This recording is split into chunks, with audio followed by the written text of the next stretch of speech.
to get started off here before we go around on introductions. A couple of things I need to remind you of. Please go to the back table before you leave here, when we break here right after dinner, and vote for the king or the queen. And we'll tally those votes tonight, and then we'll have a king and queen crowned later this evening. Also, before we break today, we're going to, in fact, we're not doing that right now, is we always try to take the wisest lance, which tends to be that lance that has maybe the most age on it, and say, who is the eldest lance that's here today? So is there anybody here that's above 92 today? Anybody beat that? All right, we have a winner. 97. So you can take a memento of Blairsville home with you. Let's give her a hand. I think she said she had me with a Lance Reunion. She got a prize for that. Yeah. How about the furthest travel today? Who's traveled more than, anybody traveled more than 300 miles? I don't know that. Maryland. Hours with Maryland was that far or you out? 134. 3-4. Probably a little further away. Anybody further than 3-4? I think Maryland would be. Maryland further out? I don't know what the Where miles. do you, what, Maryland? All the stuff that's Pennsylvania line, that's talking about the Pennsylvania line. What town? I hate to tell you everything.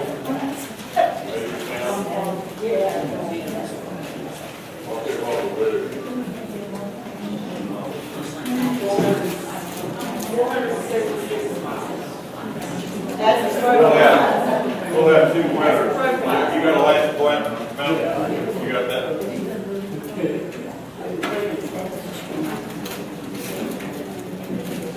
Let's give him a hand. The other one, the youngest Lance family member here today. My grandson's here. Anybody younger than 10? Liar. Yeah. 10 times what? Yeah, they did.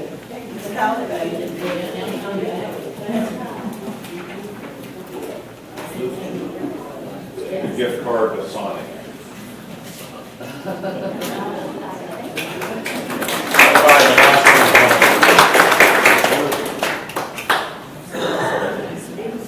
Bud was talking about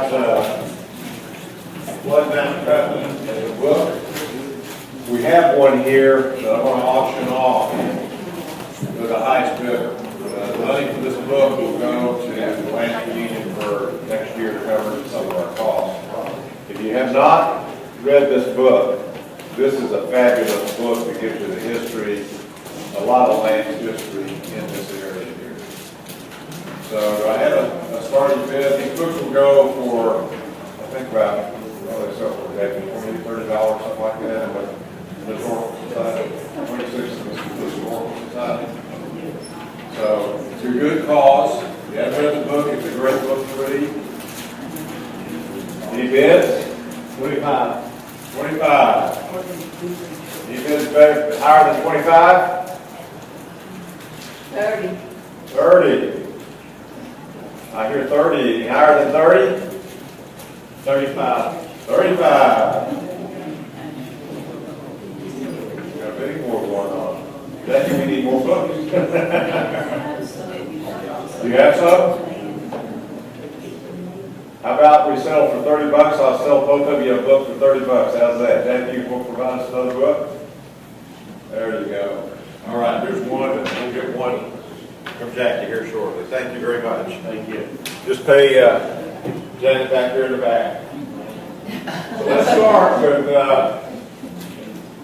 a little bit about our history here. And maybe we start up here, Lois, at the very front.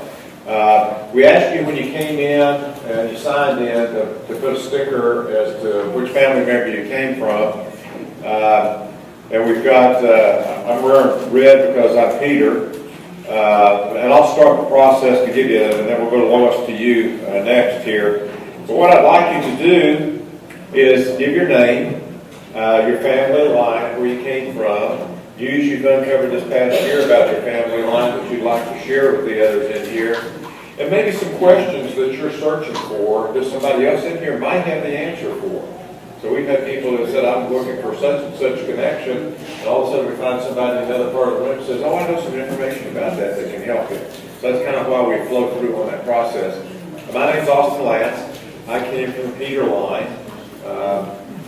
Peter had a son, John Sr. John Sr. had a son, John Jr. John Jr. had a son, John Henry Lance, who lived here to the Blairsville area. And John Henry had a son by the name of Thomas. Thomas had a son by the name of Jeff. Jeff had a son, which was my grandfather, Adley, and Ernest, my father. That's kind of how I'm connected back to the Peter line.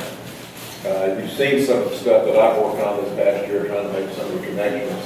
It's kind of an interesting process to go through, and I'm always searching for some finality around where did Peter arrive at, or how did he get to where he was in South Carolina, what are some of the deeds that are down there. And so there's a lot of work that I still think we need to do in the South Carolina area to try to really track that, but it's been really interesting to flow through that process this year. So that's kind of where my quest is. Lois? I'm Lois Davis, and my mother was Irene Parkins. Her daddy was Dennis Parkins. His daddy was Newton Kilmer Parkins. The son of Nancy Taylor and Thomas Parkins. Her father was Sandy Taylor, and her mother was Elizabeth Betsy Lance, and her father was John Lance. And he was the son of Peter.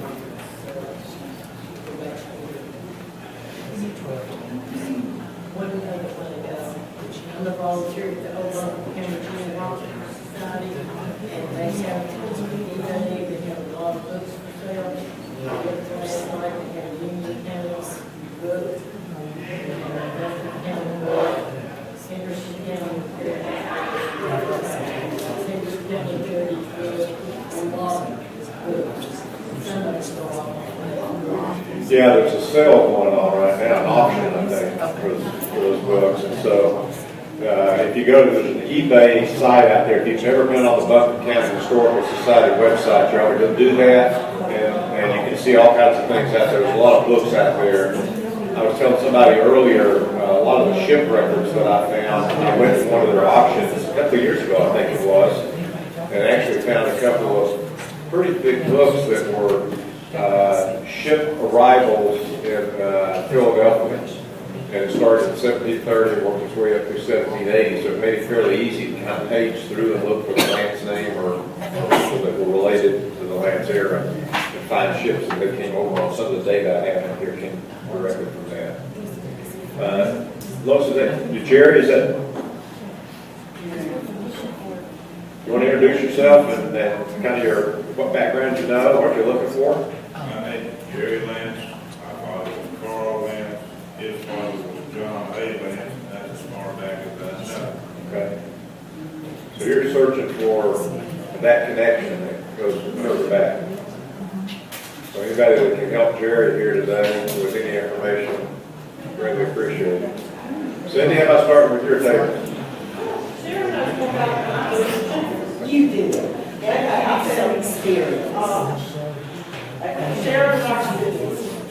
Our mother was Coy Moore McGowan. Her mother was Abigail Harkins Ford. Her daddy was David Thomas Harkins. His mother was Nancy Lucinda Taylor Harkins. Her mother was Elizabeth Betsy Lance Taylor. Her father was John Lentz. That way the figure is our like fifth grade dress off. Okay. We got photos. We really do. A couple of names there, that's all connected.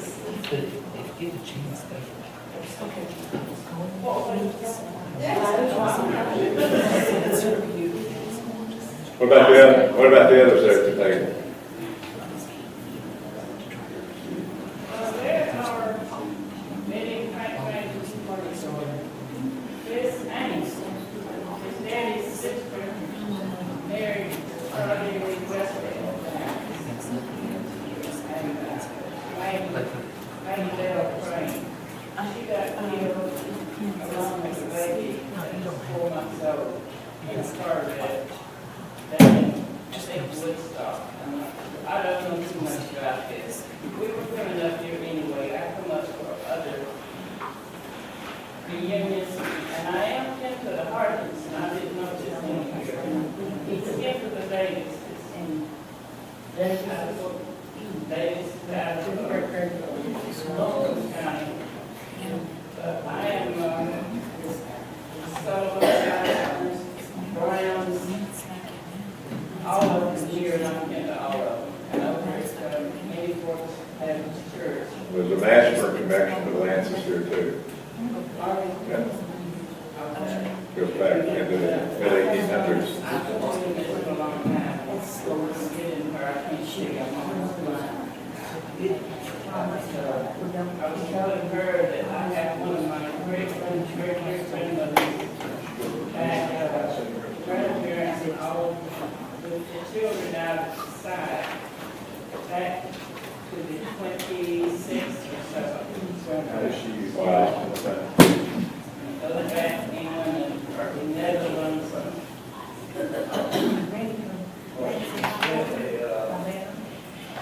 Dad's sister that married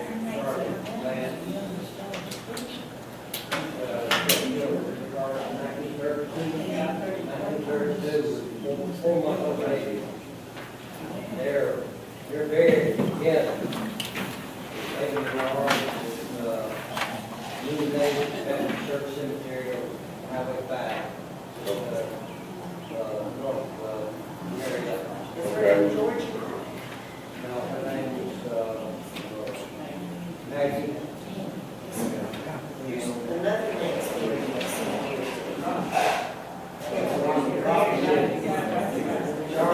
John's first name, wife's name is Foxy, she's buried right next to me. It's second wife, my sister. Okay. We're glad you're all here. We're glad you're here. I want you to come back. And anything we can do to try to help you see some of that going back, we're happy to try to help that occur. There's a lot of things in Macon, Georgia, that's where Charlie lived, passed away. I didn't expect to see some of them here today.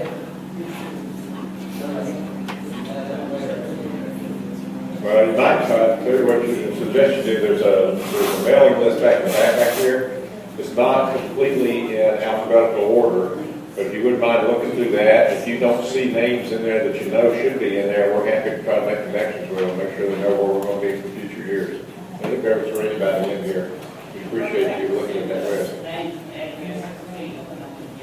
Okay, we're happy to have them anytime. Sybil? Yes. Oh, I missed somebody over here. Yeah. This is my first time, so I don't know anyone except my cousin Tony. And my name is Vivian Tao, my maiden name is Tao, T-O-W-E, Armstrong, and I came to the Peter Lance, that connection. We go back to Rebecca Lance. And she's actually buried here at Suches, and hope to be going to her grave today. Glad to meet all you cousins. We're glad to have you here. Thank you. Sybil? I'm Sybil Lance.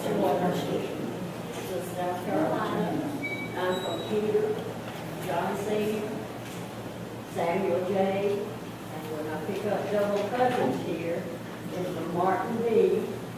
I have learned from John Paul Lentz's book and Dennis Lance-Lantz. We are double cousins because Samuel J. and Martin B. they're the Fletcher sisters. And my connection to Lance Cracker Company is that I'm a descendant of the brother of the founder. Philip Lafayette Lance's brother, Samuel Brown Lance, is my great-grandfather. And the persons that I'm looking, the cousins that I'm looking for sometimes is that the sale, because Samuel Brown Lance and Philip Lafayette Lance's sisters, Emma Louise Sales, John Sales, I can't get a connection with any sales, and I know they're all up here. I've been to the grave where I found a great. How are you spelling sales? How are you spelling them? How do you spell the name Sales. Yeah, Emma Louise Sales is the sister of Samuel Lance and Philip Lafayette Lance. Their other sister, my great grandmother-in-law is sales, and I've done a lot of research on sales. Yeah, you can ask about sales in one of the and they got ready to do definitely with sales.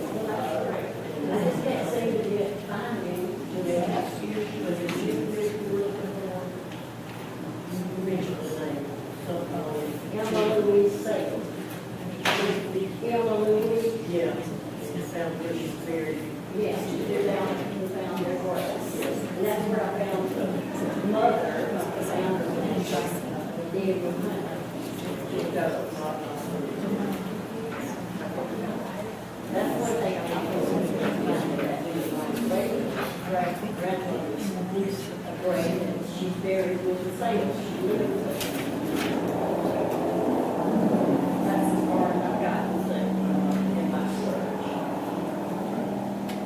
That one?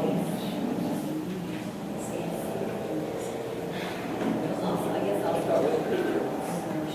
She's my fourth great-grandfather, Peter Lentz, and then my John Lance Sr. is my great-great-great. And Martin B. Lentz, their Jewish Fletcher, is my great-great. And then their son Joseph was the youngest, he was the youngest of the 14 children, and brother to Rebecca. Here's his picture. Here's your Joseph picture. Joseph's picture.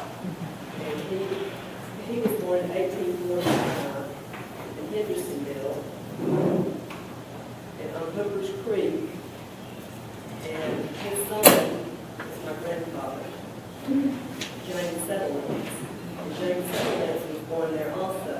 It run after 1901, their mother, Margaret Rebecca Young, nicknamed Maggie, was from Bunker and Hendersonville, and he was young to the Guerin family. And she took the children after he died. He was 56 years old, my great-grandfather was. She took them in a wagon and went to Oklahoma. And then they stayed there for a year, and the older boys were working. And then they decided to go back to North Carolina. Well, they got back over the Arkansas border and decided to stay there because the hunting and fishing was good. So that's where I was born. My father is Elmer Lance, son of James Settlance. James Settlance, son of Joseph.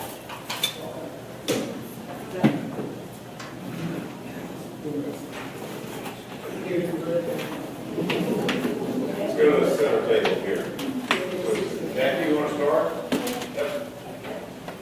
I'm Jackie Lance-Lentz-Lentz, and I was born and raised here, and I'm from the Red Dot, the Peter generation. And we are also kin to Byron Herbert Reeves, who was born and raised here, was born in Florida, Georgia. And my husband wrote the book, and he researched it and knows a lot more about my group than I do. That's all I can tell you.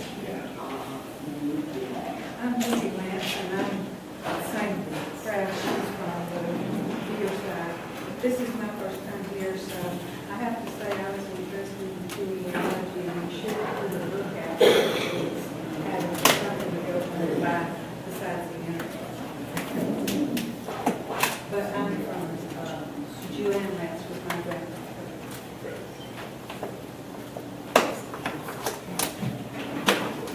Rebecca Reese sermons, and I've just retired back over here, and I just feel like I belong to every reunion that's in the county somewhere or another. But I do have a dozen first cousins that are Lances that I love dearly, and their mother was Inez Reese-Lance, that was married to Albert Lance, who came from near Vogel, and I'm one of the Reeses that came up near Vogel. There's two Reese brothers that came over from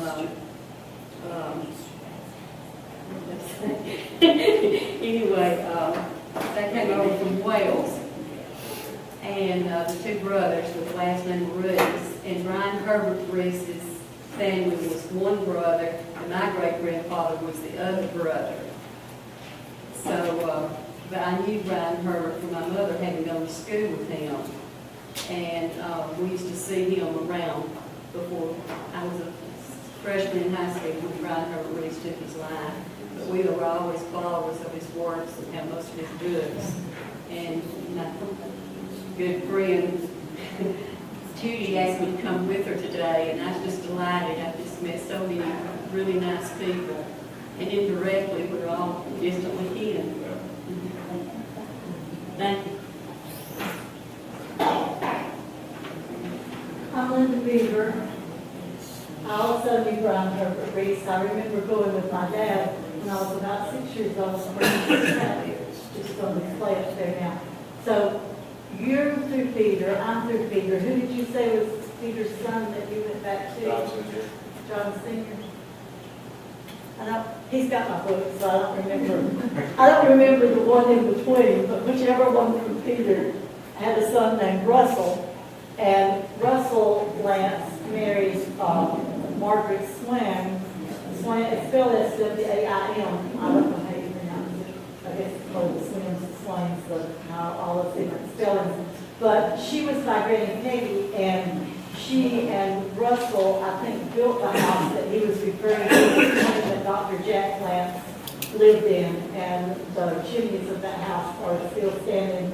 There's an area called Lance Crossing where there are a lot of homes now, but the chimneys of that house are standing. And so then Margaret Lance had a daughter, Melissa Delilah Jane Collins. They called her Sis, and she had a daughter, Desi, and she had a daughter, Corrine, and I have Corrine's daughter.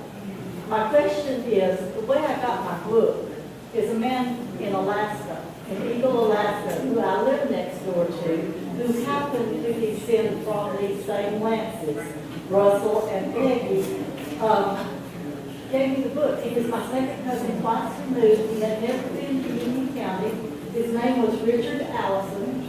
And so I would like to know how Richard Allison ties into it all.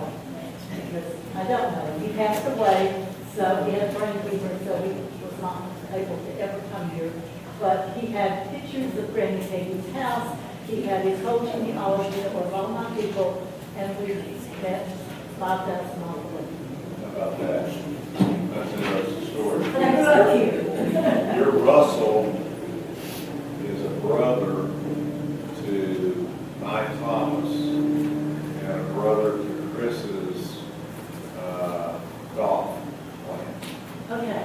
And their father was the John Henry Lance that I mentioned that moved here in the 1840s with his sister Nancy and his other brother Samuel. So you did mention John Henry after Peter, and then John Jr. So it's Peter, John Sr., John Jr., and then John Henry was the oldest son of John Jr.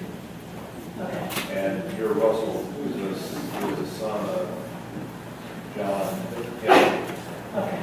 The John Henry preacher that's mentioned in the Blood Mountain Covenant was named after our John Henry. Is this him? This is Is this him? that's the preacher. Yeah. That's the preacher. And I am proof that we do marry cousins, because my first husband was here sitting behind me this morning, and, and we were fifth cousins. It was better than marrying somebody from home.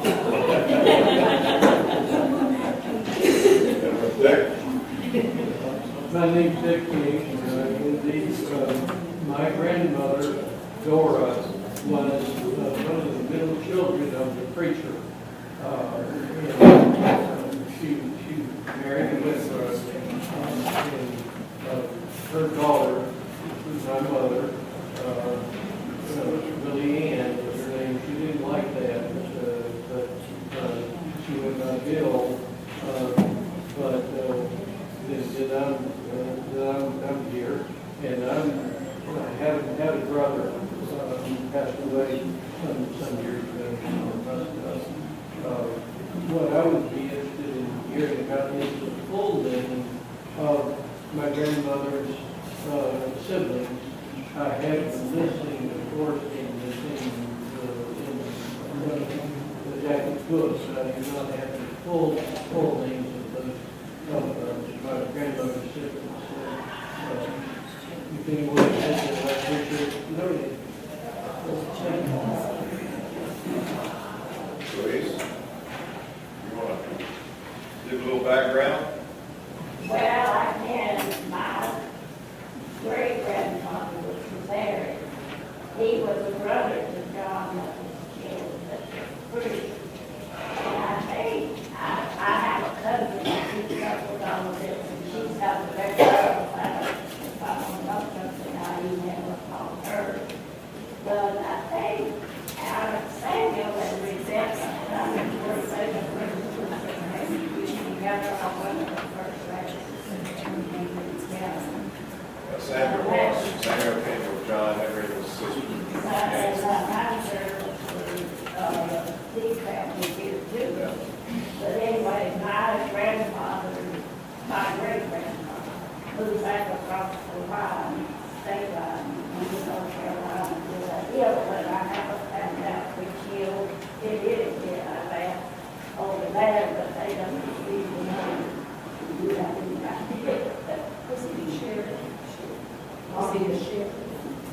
I don't know, but anyway, he and my great-grandfather all enjoyed his farms, and there is a last road over there too that goes all the way to Alliance River.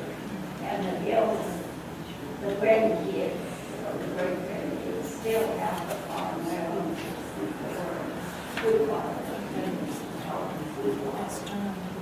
So,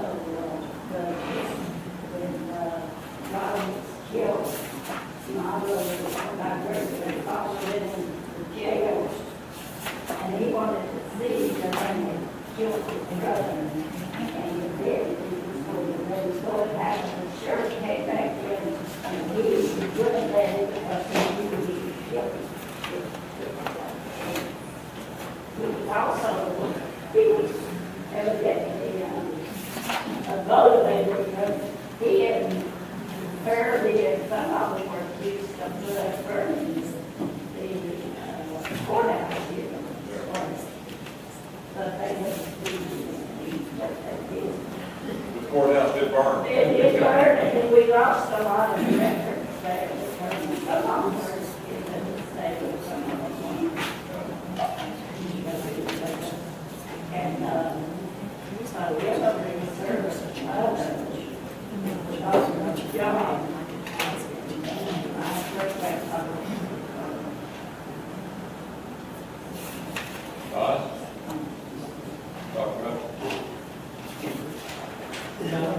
Saw the Lance at the Maybell Snipes Lance, and we sniped up and talked to him. Anyway, my grandfather's name was Charlie Lance, my dad was Amos Lance. We descended to James Jasper Lance that came over the Carolinas over the mountains. I don't recall what year, but anyway, his grave is about 5-6 miles where I live. A few years ago, we got carried off for long. Donald comes from two sides of the Lance family. Yeah. Peter and John. John. Yeah.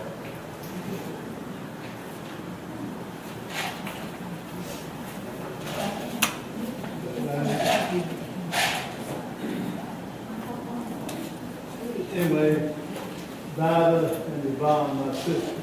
Okay. Well, they have the same background.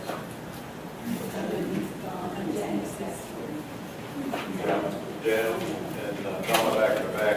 We've got the thing, is Amos Lee Lance married Opal Scott Lance, and then Charles Elisha Lance, and Josephine Case Davenport married. Then there's Tobit Fanning Lance, who married Juliet Ann Bates. Then Clayton Nail Lance married Matilda Littrell. Then James Jasper Lance Sr. married Mary Matilda Prater. Then Henry Lentz married Catherine Culp, and then John Lentz Sr. Okay. And we're looking for Peter. We're looking for Peter, because we're in there, so he's there, I don't know, I'm looking for Peter now. It's got to be with a Henry somewhere, descendants of Henry Lentz, that's what it says on the book, so.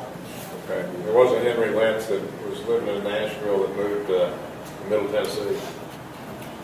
This is what Don Lynn, Maybelle, and Uncle Don. Okay. Mike? Okay, Mike Lance, I live out of the Travis West area of South Carolina right now, born and raised in the Waynesville, Maggie Valley area of North Carolina. Third generation of Peter Lance, and his son was Valentine Bethany Lance, from 1773 to 1860. The son was Valentine Jr., and his first wife was Susan Huss, and he was married twice, from the first wife. From her was Jonathan Leonard Buck Lance, and then from that, my grandpa was Jules Lafayette Lance, and then my dad was John Lance, and he said he never had a middle name, but we all thought it was Mandy. And I am the 14th child of John Lance.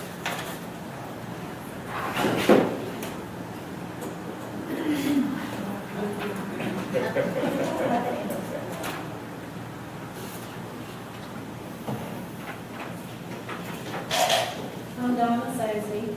I'm the granddaughter of Henry Harrison Adams, and his mom and dad was Carter Nestle, Jane Rock, and William Duncan Adams. And William's mother's name was Carter Nestle.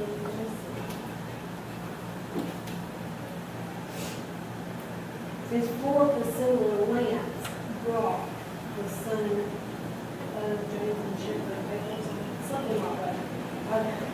I'm not into any of that, this is my first time, but that's all I know. Hey, we're happy to try to help make some connections there. Okay.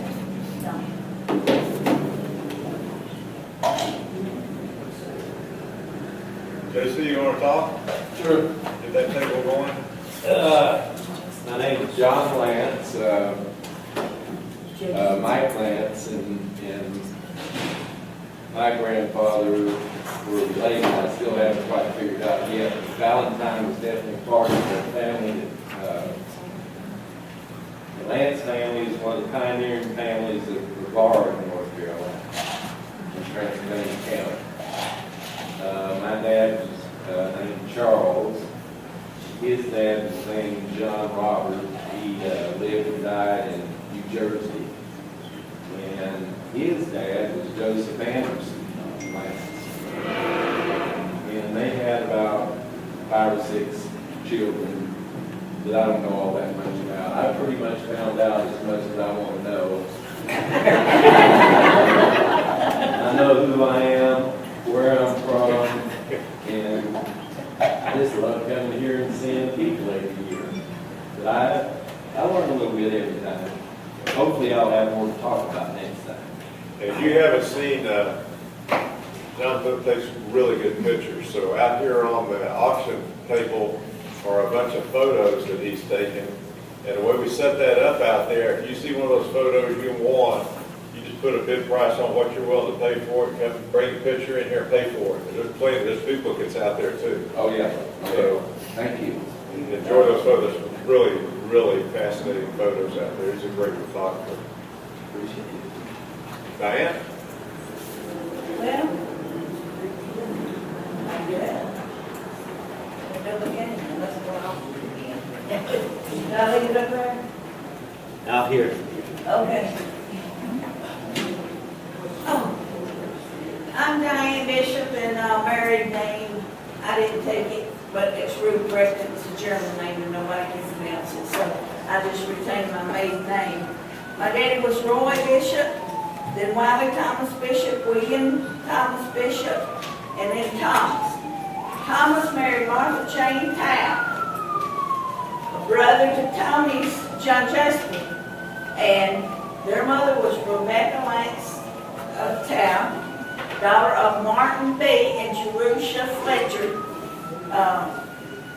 Lance, and then John Lance Sr. and Peter.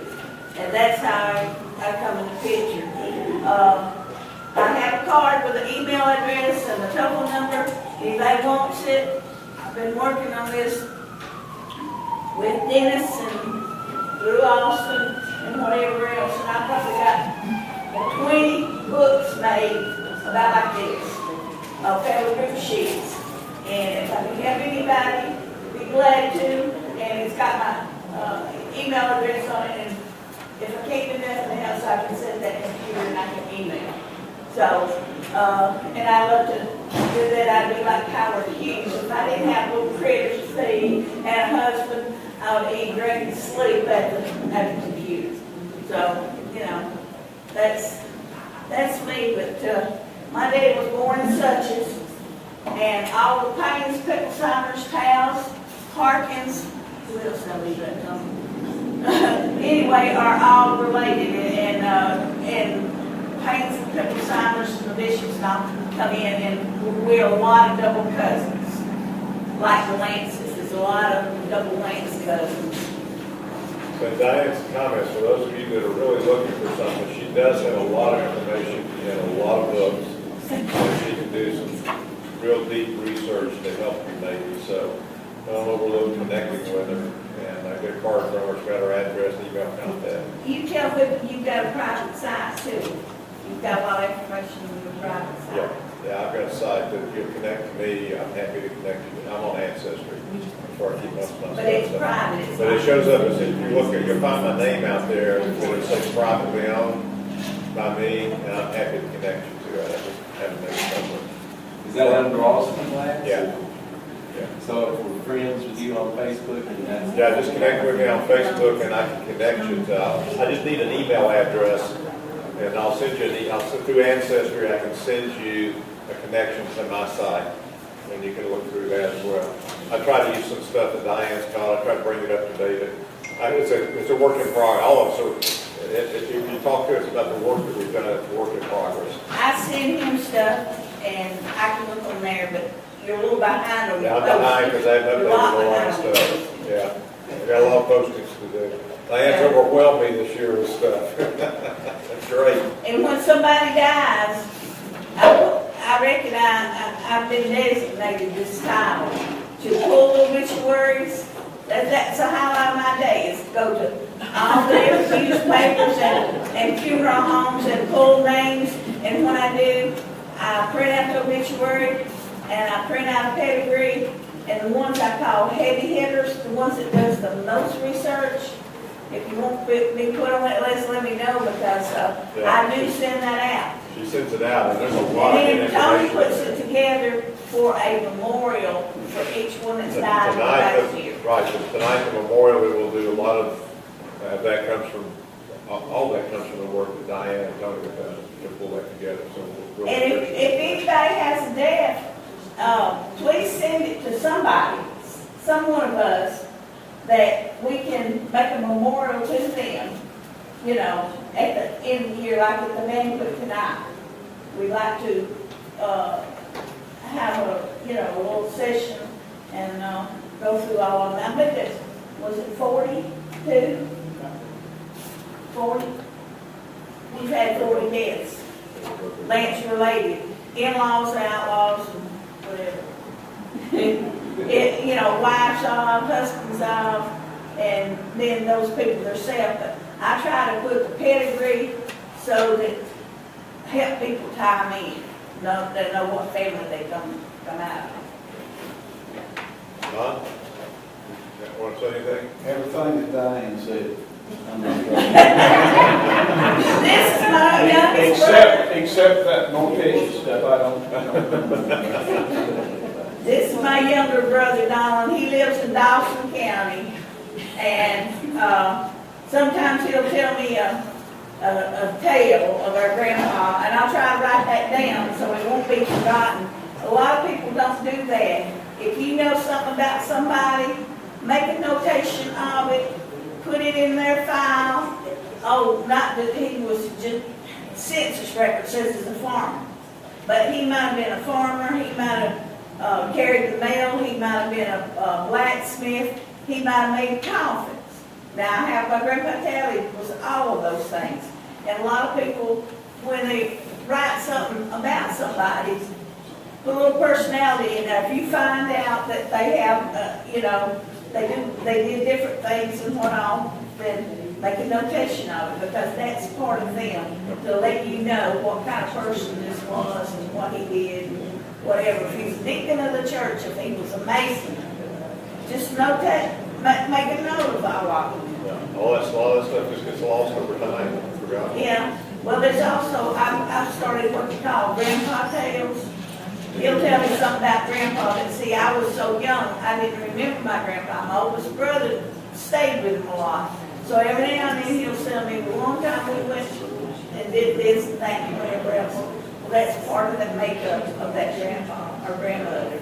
And so people need to write stories down so that they're handed down and are not lost. Good point. Mary? Well, we followed in the great Lance tradition of naming people for each other, so we could confuse all future genealogical research. So I am married to Jean Lance, named after my great aunt Mary, and my father Eugene. So it's Charles Eugene, of course. My sister Susan is named after our great aunt Susan Elizabeth, and Mamie, who was the Mary I was named after, were sisters of Newton Jasper, who was my great-grandfather, who was a brother to Tony's grandmother and Sybil's grandfather, great-grandfather, and Evelyn's. So we come from Martin V. Lance. We still own part of the property there, which when we were growing up and looking at deeds, we always thought it was really strange that we lived on the Jerusha Lance Dower lot, was what the property was called. We didn't know that was Jerusha Fletcher, who was married to Martin V. Lance. So we are descended from Martin V. Lance through Newton Jasper, and of course going back through John and Peter. But we still do have some of that property, so when you're driving down I-26, it's right there behind the rest area, what little is left. We also think that we come from a strong line of very strong women, because our great aunts, Aunt Sue, Aunt Etta, Aunt Fanny, Aunt Mamie, and Aunt Georgia ran boarding house in Hot Springs. And I know that Sybil has done some research in Hot Springs, but they ran the Lance house. And one of the more interesting stories involves your namesake, which Mother always told us.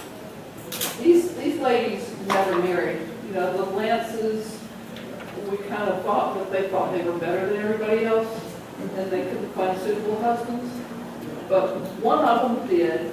Aunt Sue was a very tall person. I don't remember her Susan's name, but I'm told that she was like 6 feet. And in the boarding house, evidently the traveling salesman came through, and he asked her to marry him, and she did. So they went off, and in 2 weeks she was back.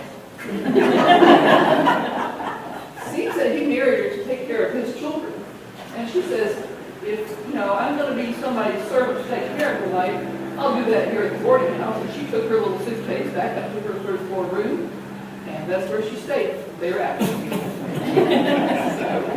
The other interesting thing I would like to know more about is our grandfather, Henry Edward, started Blue Ridge Quarry. They're on the Lance property in Fletcher. And when we were growing up, our whole family was along with Fletcher limestone. And how you came to discover that you wanted to mine limestone is something I would like to know, because I also understand there's a connection to hot springs with limestone too. So, Newton Jerome Lance that was in Hot Springs, that was an alderman, and he was a nephew, I believe. So, I don't know, was he in limestone also, or who's going mining there? But if anybody knows about the limestone connection, I'd like to know more about it. Thank you.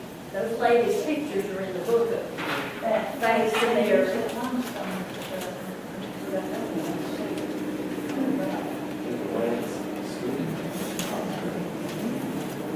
Tony, let's start with you. You haven't done it yet. Look into your record myself. I'll pass the ones. Just look in there. I'm Tony Pope. I am probably the closest ones I am with Diane, and Vivian is probably the closest one. We go back to Rebecca Lance. She married William Town. They came here from Buncombe County before 1850. And a lot of the books you see, like the Lentz Bible that everybody refers to, that John Paul Lentz, Rebecca's not in the final book, but she was in his original work. And they thought she was the daughter of Martha. But there's some notes about her moving to Georgia, and it kind of reads like she married against her parents' will and moved to Georgia. But what I think it means is she married because they were in Buncombe around her family for about 3 or 4 years, because they had the first 2 or 3 kids there. Location. Oh, it just is there. It's Okay. It's still working. It just goes away. You can have it. Okay. But they, I think what it means is she came to Georgia against her parents' will. And they settled in the bottom part of the map up there in Suches, and that's where she was when she passed away in 1869. We didn't know a year, we just knew about time frame based on her husband's remarriage to a seaboat. And we found his pension papers because he signed up in Asheville to help with the Cherokee removal, probably from Georgia. And maybe where he came down here and saw the land and came to settle later. But his pension papers gave a year. They didn't give a date, they gave a year she was born, and just said she was buried in the Zion burial ground, which we took to be the Zion Baptist Church Cemetery in Suches, because that's the only Zion that's there. It was there. It was founded prior to her passing. So about 3 years ago, she been left out of a lot of records. She didn't have a stone, so we collected money, and she's got a stone today. It may not be where she's buried, but she's not forgotten anymore. So she's there. We're gonna go there. And we have we collected some dirt from her parents' grave, and we spread it over there at her tombstone. And Diane and I go back on the towel side, the Harkin side, and of course the Lance to the towels. And then Lois and Sharon and Cindy, same way. And keep leaving Vivian out. Just think of her as like my twin, because she's close to me. She's out of the James Washington towel. I'm out of John Jasper. Diane's out of Martha Jane towel that married Bishop. So this is our tree. Our tree's like this. And like Dennis Lance said, it's like a briar patch. Because you think you figure out this one, but it intermingles with this one, and before long you find out they're all like that. So. And I go back to the Pope, but didn't want to believe it for a long time. You just keep trying to be related to me on a lot of different lines. But I'll take you anyway. Is you over there? I'm Benny Lance, and this is my wife, Red. We live in Dallas, Georgia, and I'm an assistant pastor. And this is my sister, Jean, who's the expert in ancestry in our family, so I'm going to let her do all the explanation. I am not an expert, but anyway, I was at the very first Lance Reunion in 1988, and was able to come for about 5 to 7 years, and then I've not been able to get back until this year, so I was really excited to be here. I was a little bit shocked there were not as many Bastion people here, so we got to round up some of those. But basically, our sixth grandfather was Johann Petrus Lentz in Germany, who was married, as we talked earlier, and then his son Bastian, who married Maritha Betchel, was our fifth grandfather. His son Jacob Lentz married Mary Dost, and then their son Charles, who was married to Suzanne Simon, was our third grandfather. Then Michael Lance, who was married to Caroline Self, is our second grandfather. And his son, Cicero Francis, was married to Lydia Elizabeth Klein. And then his son was John Michael J.M. Lance, who we knew quite well, our grandfather. And then his son was our father, Cicero George, who was named after his two grandfathers on his mother and father's side. And because of the name Cicero George, we were kind of glad he was always called CG. So, I don't know, we just kind of tell people our daddy's name is Cicero.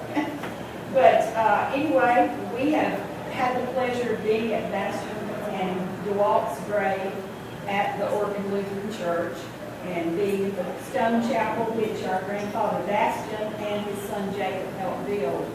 And it was very humbling to be able to be in a church that our first descendant who came to America to actually help build.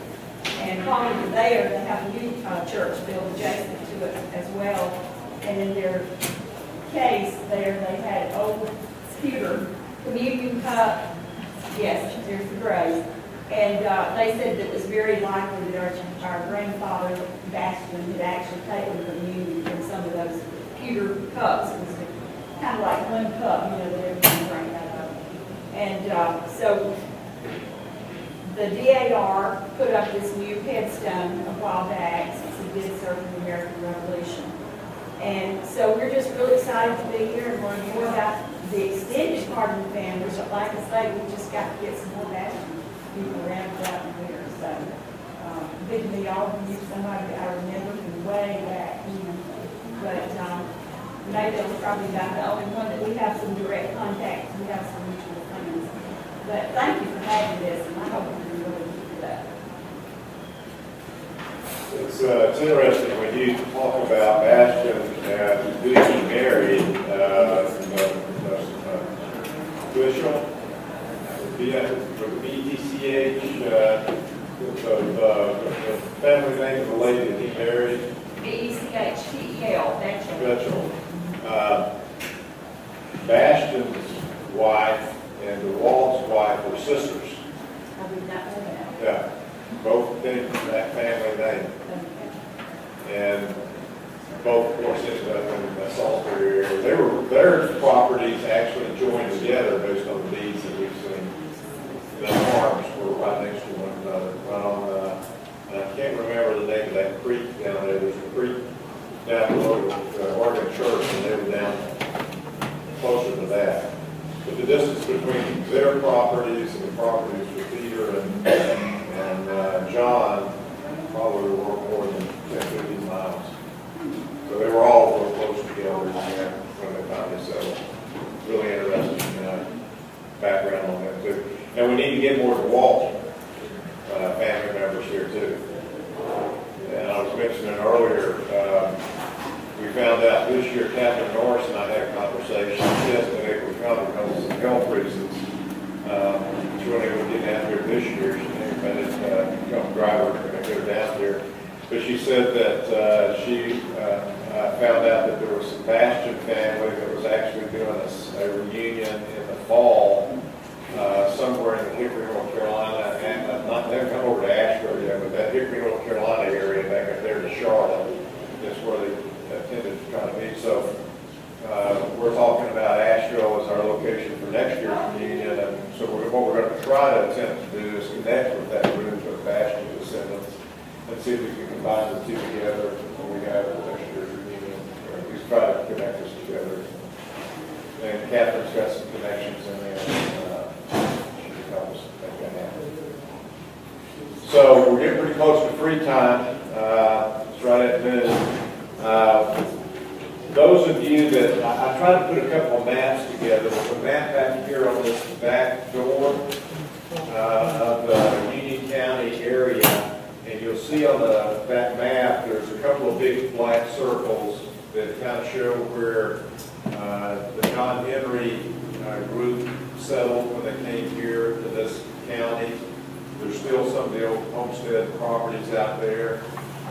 You'll find the second map, the second circle coming down shows where your sister Nancy was on the Ivy Log. And then at the very bottom of that map, it sort of shows the Suches area where Samuel Riley settled. And similarly, we mentioned connecting all three of those.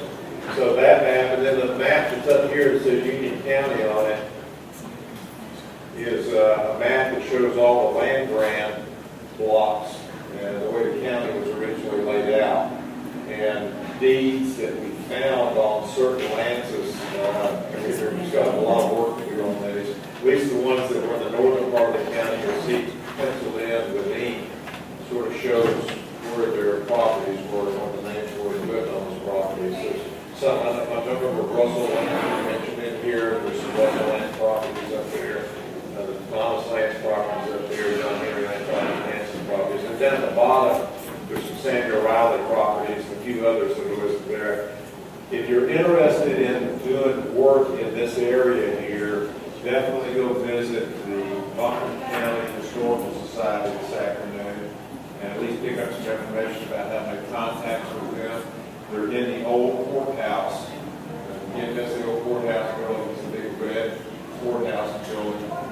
And you can circle around it, and they're in the bottom floor there. They recently expanded, but done a lot of work over there. The group has just done a phenomenal job of improving access to information in that historical society. Also, the other place you can go here to capture deed and property deed information is the new courthouse. And the new courthouse is on this side of the main highway. And in the basement of the new courthouse, I don't think they're open today, but in the basement of the old new courthouse, you can go in and you can see books that will list, they go by years, and you can list the index book and find the name, and then they'll pull the actual property plat out, and you can look at the property plat. That's how I found a lot of property plats that are connected. They go back to 1860. Prior to 1860, when you read Blood Mountain Covenant, the reason I encourage you to read that book is there's some history in this area. The courthouse was burned down in the 1890s, somewhere in there, I think it was. And when that courthouse burned, there were a lot of records that burned as a result of it. It just so happened that the 1860 books going forward were at the administrator's home instead of in the courthouse, and those were preserved. So the records start about 1860 for the county here. We're trying to track these down. And again, don't forget Buncombe County and the Historical Society. Lois can help you there.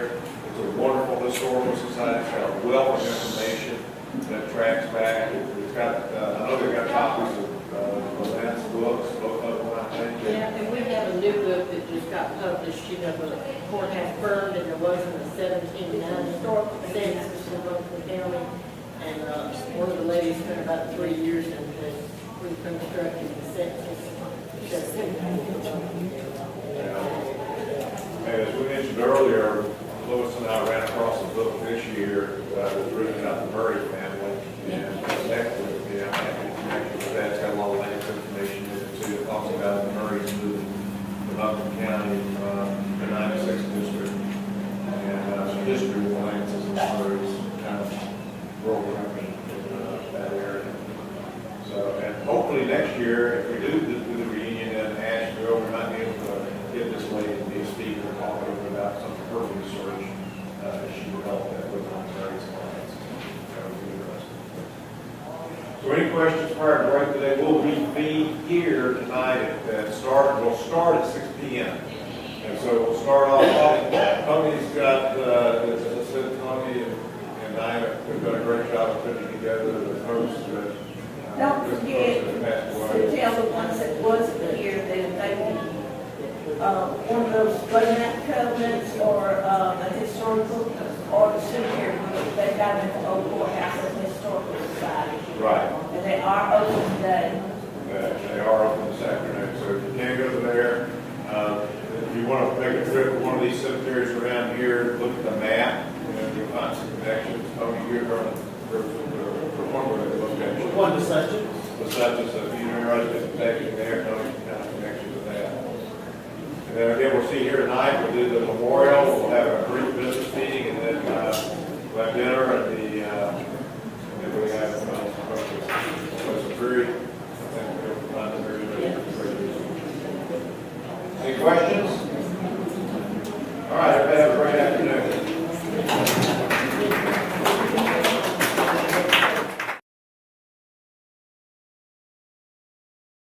All this is Google Map. You go to googlemap.com and enter the word Postrophe, France, and you'll pull up this map, and you'll be able to expand down real close or zoom out, and depending on where you are, you'll see. And this particular one, right up in this area here, is where I think Postrophe is located. Here you see the star, that's Postrophe. And you begin to get a flavor. Right over here is the Rhine River. So the distance between the Rhine River and particularly Strasbourg and Postrophe is about 68 to 70 kilometers, which is about 45 miles. So when they came here, they had to walk from Postrophe to Strasbourg, or at least the Rhine River, and then float down the Rhine River on rafts to Rotterdam. And then Rotterdam to Housing on a ship, and then Housing to either Philadelphia or Charleston. John? Is that town still called Postrophe? Yes. Yeah, so if you enter the word Postroph and put France on it on a Google map, it'll take you right down to it. You can zoom right in. So why did they leave Germany? We talked a little bit about this here. This last year, there's a lot of new faces that weren't here last year, so I'll talk just a moment about that. If you look at the history of that geography in the 1600s and 1700s, it was just turmoil. There was evangelism, Luther. Luther was beginning to, the Protestant faith was beginning to pick up and move forward through Germany. There was a battle between Protestant and Catholic. There was battles between Germany and France. And so you can imagine that thousands and thousands and thousands of people were being killed during that period of time. There was something called a 30-year war during that period of time, the late 1600s, the late 1600s. And in that period of time, there was just a bloodbath of people that were living in that area.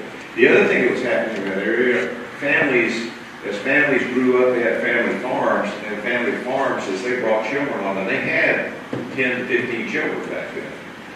And so you can imagine if one family has 15 children, the next generation, each one of those 15 have 10 to 15 children, you got a lot of people, a lot of mouths to feed. And if the farm's small, eventually you run out of farmland. And so at the same period of time, you had William Penn that was really talking about the favorability of the U.S., the colonization that was going on in the U.S. And so there was a lot of push for Germans, particularly in the Palatine area, for Germans to leave that area and migrate to the U.S. And the vast majority of the Germans that came into the U.S. actually took ships that came into Philadelphia. And so we know that Bastion came into Philadelphia, we know that Walt came into Philadelphia, we got the ship records on that. And I suspect, based on some stuff I'll show you today, that it's probably pretty strong that John came into Philadelphia too. Peter, we don't know about it. So the trip to America was an arduous trip. You started off here in Postrophe. You had to walk to the Rhine River. And then once you got on the Rhine River and traveled down this Rhine River, you had to go all the way to the Netherlands. So it's something like 600, 700 miles of river travel to get from the Rhine River, where they lived, all the way to Rotterdam, where they would call a ship to come to the U.S. And if you read the history and you read some of the diaries of people that made diaries and did that trip, you find that it was a very arduous trip. You find that as people went down the Rhine River, anybody ever made the trip, the Rhine River cruise? I did that, my wife and I did that a couple of years back. And you find the stretch of the Rhine River, it took us a full day to float that stretch, where it's one castle right after another on the river. And every one of those castles was a toll station. In other words, kind of like being on the toll road we have here in the U.S. Every time you got in one of those castles, there was a toll booth out in the middle of the river. They stopped the traffic and made everybody on that raft pay a toll. And then not only did they make them pay a toll, they made people stay in that geography because every one of those little castles had a village around it. And the village made money connected to the castle on retail. And retail, guess what? They captured the people that would come down the river because they had to eat, they had to sleep, they had to maybe have other items that they had to purchase along the way. And so to make that trip, for us today to make that trip by train, we could make it probably 2, 3, 4 hours. You know, back then, to make that trip from Strasbourg to Rotterdam could have been 4 to 6 weeks or longer.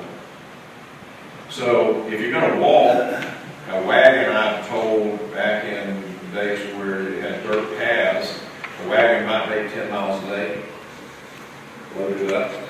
So to get from where they were in Oshkosh to the river, probably took them a week or 2, depending on the stops that they along the way. Now it's going to take them a month or 2 months to get from Strasbourg, France, all the way up to Rotterdam. When they get to Rotterdam, now they've got to wait and go through get on a ship. And what you tended to find was people in a region travel all at once. So the ships that we've done some research on, and I'll show you in a few minutes, show that when we find a Lance name on a ship arriving in Philadelphia, that there was also a lot of other passengers on that same ship that they all say Lorraine Valley. So they tended to travel in groups. And the time frame on travel, if you can appreciate this, they left in early spring and they arrived in the U.S. sometime in September, October. So winter's over with. They're working their way by foot to the Rhine River. They're traveling down the Rhine River. They're traveling across the U.S. And in a lot of instances, that time frame could have been as much as 2 to 3 months.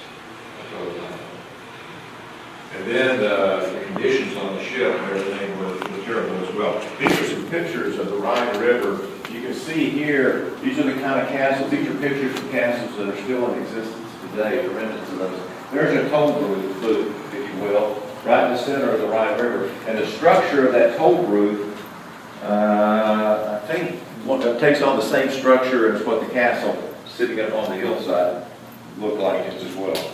So you find that there's a lot of that kind of activity going on. So from the difficulty of the trip standpoint, this is sort of a timeline that says if you first started out, you got to do the 47 miles of foot traffic. By the time you get to Rotterdam, it could take several weeks before you could board a vessel. So you had to exist and live in Rotterdam. Most of the people that made this trip were farmers. They didn't have a lot of money.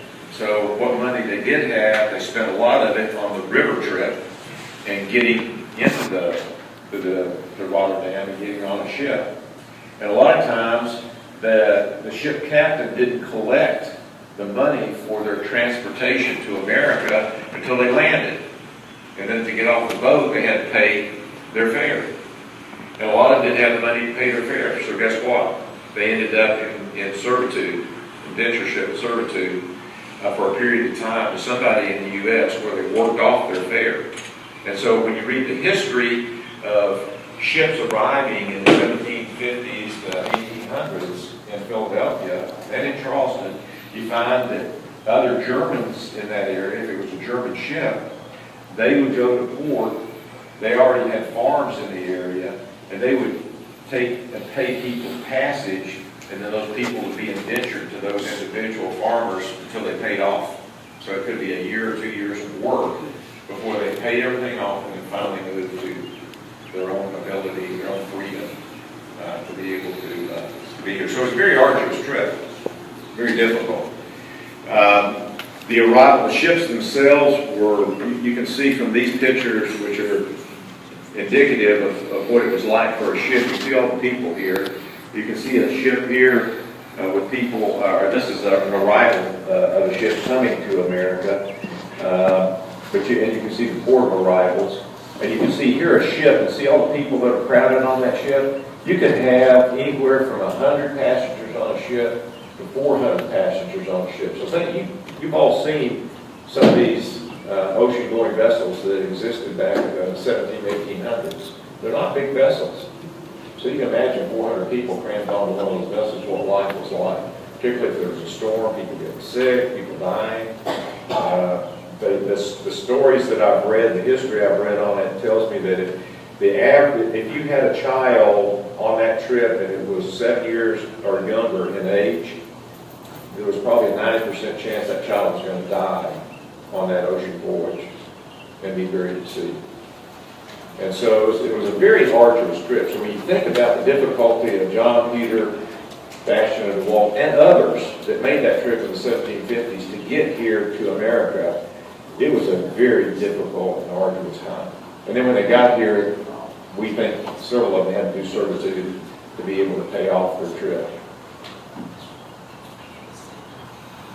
So the Lance arrival, was it Philadelphia or Charlestown? Now, we think of Charleston today, Charleston, South Carolina, but in the 1700s, it was referred to as Charlestown. And there were Germans that came into Charlestown, and the two areas of Germans that came into Charlestown, one was in the New Bern area, and the other was in kind of going up into South Carolina. I'll show you in a minute.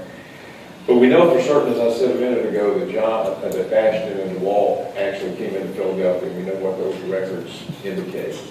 We don't know for certain on John, but we do know the reasons that they came into those areas, because Pennsylvania was a heavily farmed area, and it was promoted heavily in Central Europe as a great place to have freedom to start your own farm.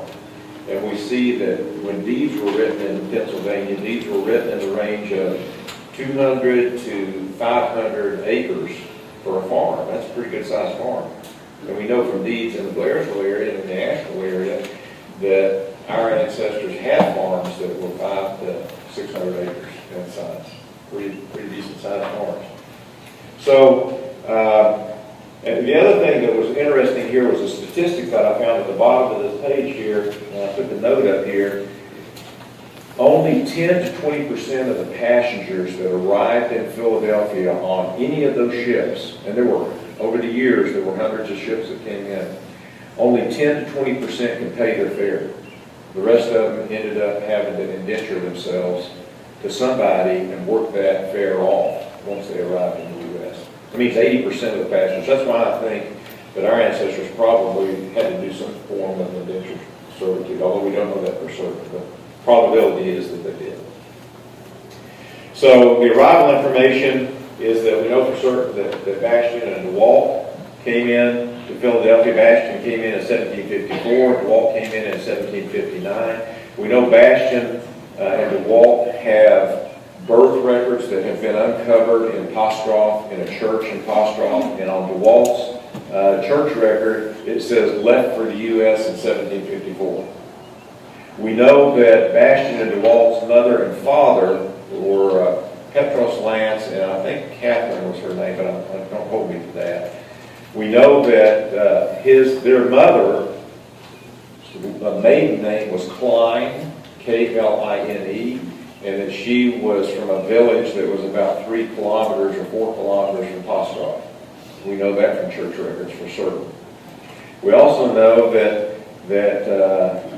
her father and her brothers and sisters left for America in 1749 and were on a ship that arrived in Philadelphia. And I'll show you a little bit more about that. Relative to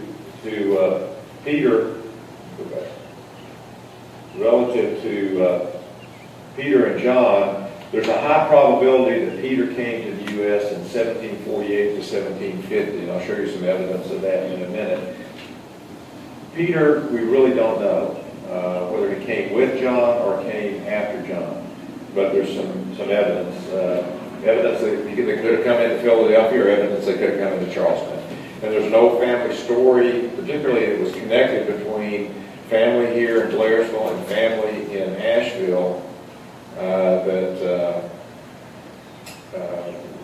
connected until about 10 or 15 years ago, I guess, maybe 20 years ago, that one of them sent back for his sweetheart, and she came to America.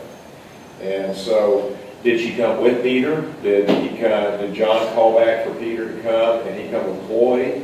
Chloe was Peter's wife, or did they come separately? And when you start looking at dates of their first child being born in the U.S., which was in February of 1753, you start looking at all those records, we haven't found anything to really be conclusive on finding them specifically on the ship. But there's some possibilities. In 1749, there was a ship called the Edinburgh that came from Rotterdam via Portsmouth, and the passengers took an oath in 1749. And on that ship were two people. Now, names weren't always spelled correctly. There was a Peter Lang and a Johann Hendrik Lang. We know Henry, and we know John, and we know Peter are common names throughout the 3 or 4 first centuries that occurred in the U.S. Well, here's a ship that has those names on it in 1749, but we can't find it. Also on that same ship are people from the Alsace-Lorraine area, and there are Smiths, Bibers, and Kleins. All 3 of those names are on church records in Postroff. So there's a high probability that these people came from Postroff. And go back here. In 1746, which is a few years earlier than that, there was a ship that came to the U.S. That again landed in Philadelphia that had, the ship's name was Anne Galley, and on it was a Christian Lentz, a Johann Jacob Lentz, and a Christopher Lentz. We don't connect to those names in the North Carolina or the South Carolina area, but also on that same ship you see again Smiths, Muellers, which actually became Miller in the U.S. spelling of German, and again Bieber. So whether it was this ship or whether it was 1749 or the ship Phoenix in 1749, a little later on board, interestingly, is a Johann Lance, L-A-N-S. Now remember, you've got to put yourself in the position of an English-speaking person at port. Most Germans came not being able to speak English, so when they pronounce their name, they're pronouncing it with a thick dialect in German. And the name Lentz, L-E-N-T-Z, a lot of times was interpreted and spelled L-I-N-C-E, L-A-N-C-E, L-A-N-T-Z. Sometimes it was spelled L-E-N-C, L-E-N-T-Z, if the person actually had the ability to translate the German. And so we find on this ship that there actually was a Philip Lance that was spelled out and a Johann Lentz. So is that our John? We don't know for certain. Could that have been Peter instead of Philip? We don't know that for certain. But guess what? On this ship, the high probability I think this might be our John is on that same ship as Moritz Klein, which is Bastian and DeWalt's father-in-law. And so we know definitely that there were people on that ship in Postroff. His family members were on that. Again, Smiths were on that ship, and a few others. I think there were some others. When you look at, if you'll do a Google map, as I've said earlier, and look at Postroff, and you zoom out just a little bit, you'll see all kinds of villages around Postroff, France. One of those villages is Hirschland, H-I-R-C-H-L-A-N-D, which I've got spelled up here, right in there. That's where Moritz Klein was from, and that's about 3 or 4 kilometers from Postroff, and that's where Bastian and DeWalt's mother was raised. We know that from church records. And then in 1750, there was another ship that came in, and on board this ship was, again, Johann Christopher Lentz and Johann Lentz. Was that our John? We don't know that for certain either. We do know that there were Smiths and Muellers on that as well, and we know that it was from a lot of passengers on that ship were from the Alsace-Lorraine Valley. So you can see when you start doing all these genealogy research back into ship arrivals that there are multiple names, and they're very difficult to track sometimes and connect directly to us. What is interesting is when you look at John, John probably was the first one of those four that came to the U.S.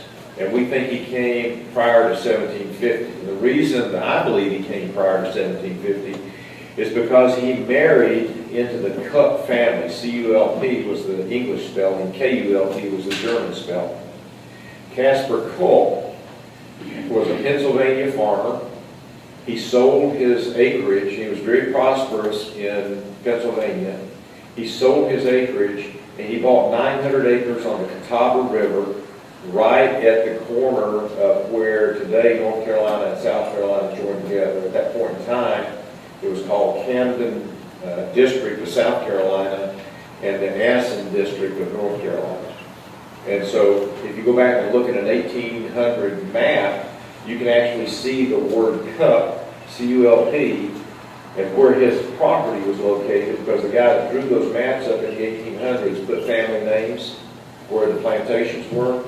And so we know from deeds and from the map location that Caspar Culp was located there, and he bought that property in 1750, 51, 52, somewhere in that time frame. And we know that John married his daughter and that they had their first child in 1753.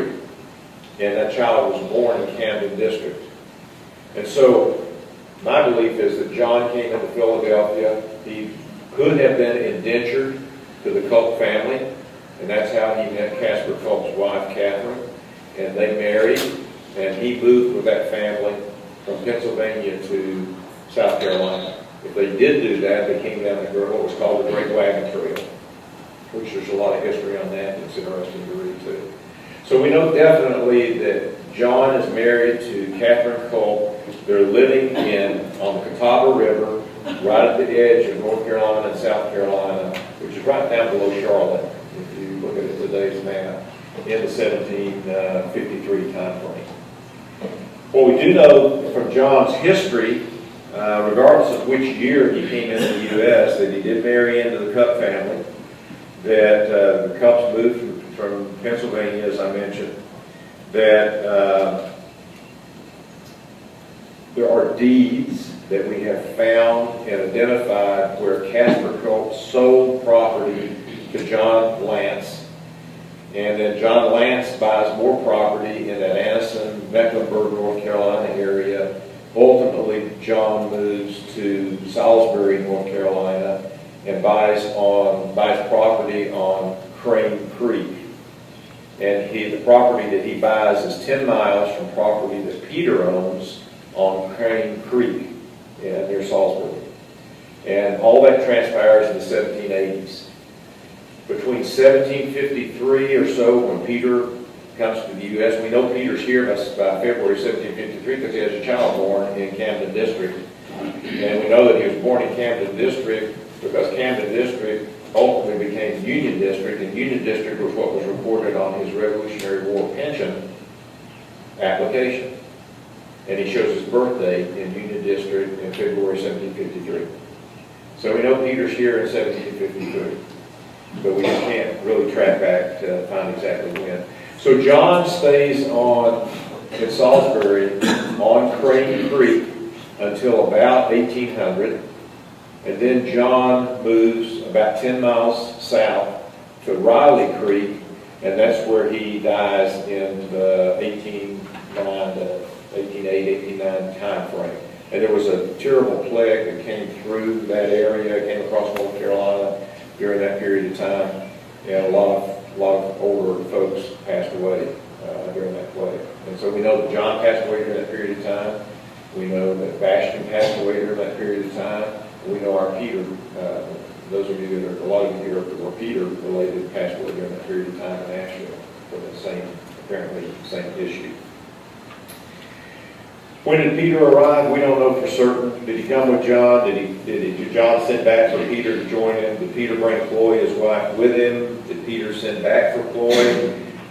Interestingly, the only ship that we have ever found that came into the U.S. that had Peter Lentz, L-E-N-T-Z, spelling on it, was in 1752, and it came in Philadelphia.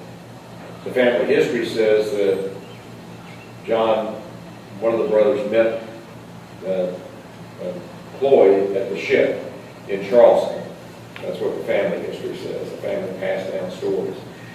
Interestingly, that ship that came in, that Peter was on in 1752, the ship normally came into Philadelphia, unloaded, reloaded, went to Charleston, unloaded, stayed the winter, and then in the spring went back to Europe, and then made the same trip back over in the spring.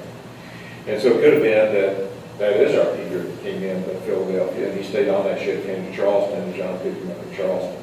That would make some sense because Charleston's not a very far travel time from where the Catawba farm was. And could Peter have been indentured there? We don't know. We don't find any property records on Peter until 1780 when we see him in Salisbury. What we do find in the Revolutionary War period of the 1770s, we find tax records where Peter sold goods to the Revolutionary Army, and those tax records were recorded. And that was in the Camden district of South Carolina. So Peter and John are living close together. And when you look at Union County, South Carolina today, you compare that to Fairfield County, and I think it's Fairfield County, it butts up against the Catawba River today. They're bordering counties. So it's very possible that that's the district that they live in. So what we do know, and we could go through the same options, we talked about these before, I won't spend time talking about this. We do know that Peter's path in America, that he settles near John. He possibly is indentured to Casper Call, but we don't know that for certain. There's probably records out there that we need the right district to go look at. We might find those. As I said, he shows up in the Camden district during the Revolutionary War. His first son born in the Union district, which was Camden at that time. He buys property in Salisbury in it's a 1783 survey that came out of John Paul Lentz's book. Peter sells property in Roland and is in the late 1780s, and he's in the 96th district of South Carolina on the 1790 census. And what gets really confusing here is that as John had children, he named some of his children Peter. Bastion named some of his children Peter.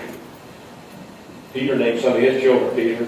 And so if you start looking at deeds, it gets real confusing. What's interesting to me is when you look at the 1790 census, Peter's next to oldest son, John Sr., is living in the 96th district of South Carolina. The 96th district of South Carolina, if you look at the creek where his deeded property is just down the riverway from where Anderson, South Carolina is today. So Peter basically, John Sr. was basically living in Anderson, South Carolina at that point in time.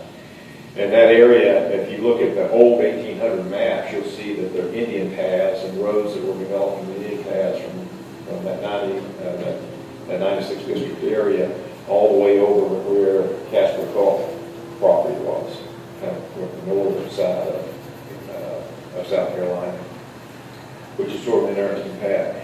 Then we know that Peter, John Sr., several of his daughters, one of his daughters, older daughter, was married to an archcrater.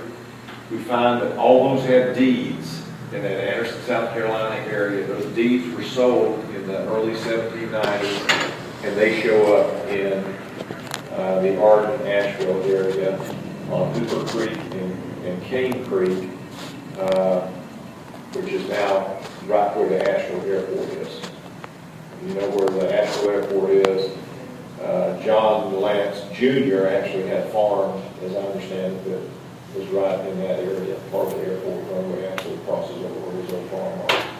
And if you're familiar with that area, there's a golf course right at the mouth of Cane Creek and the French Broad River, and that's where Peter's land deed was in Asheville. And so his property today is a golf course, but back then it was pretty rich property right on the French Broad River. And so Peter has 11 children. He stays in Buncombe County, and he passes away in, again, 1808, the same time frame that is going on. We understand from the records that he was buried on his youngest daughter's farm. Flora Lance was his youngest daughter. and she married a Murray. Those of you that are familiar with that area know that there's a Murray Inn in that area. That's part of the Murray family. Interestingly, the Murray family moved from the 96th district to South Carolina about the same time the Lances moved from the 96th district to South Carolina. And when you start looking at other names that are in that Asheville area that settle around Hoopers Creek, down into Henderson County, the Mills and some of those others that are down in that area, a lot of those families came up from the 96th district. And there's an interesting book, those of you that are interested in it, see me, that Lois and I ran across recently that was written about the Murray family. It's got a lot of Lance history in that book that she's done research on. And it talks about the arduous trip that they made from the 96th district across the mountain and into Asheville in the 1790s, what it was like. It's a very interesting book to read. Bastion. Now, Bastion and DeWalt were cousins based on DNA evidence of Peter and John. Bastion, we know for certain, who grew up in Postroff. We know his father was Johann Petrus Lance. I mispronounced the mother earlier. It's Anna Margarita Klein Lance. He leaves in 1753, arrives on a ship in Philadelphia in 1753. We know that for certain. And aboard that same ship were some Kleins and Lances from the Alsace Valley. So even as you go through the 1750s, you find more Alsace Valley, Postroff area families making this trip. DeWalt, Bastion's brother, doesn't come until 1764. His church records indicate that he came here. Aboard his ship, again, are some Kleins and a family by the name of Hartman. And the Hartmans had deeds that were residing right adjacent to the deeds that DeWalt and Bastion had in the Salisbury, North Carolina area. So these guys came together and they tended to travel and stay together. So you got multiple families moving together. So if you want to do some deep genealogy research, one of the things that I have learned is that if you look at the ship records and you find names on that ship adjacent to Lance names, you can probably, look for that same name on deeds and surrounding properties. You'll tend to find that they moved and grew together. And sometimes that can lead you to more information about what we're looking for. I went down to Conroe, North Carolina, between Salisbury and Asheville. There are a lot of Kleins buried there. Yeah. That Klein name is Klein and Lance are like that in Germany and in the U.S. They're very close together. So what we do know from all this, there's a lot of supposition that conjecture you pull together related to the family. But what we do know that John's father-in-law for certain was Casper Culp. We know that his deeds are connected to Casper Culp. We know that Casper Culp's will talks about Catherine Lance, John's wife. We know that Peter settles near John in South Carolina because we know where his first child was born.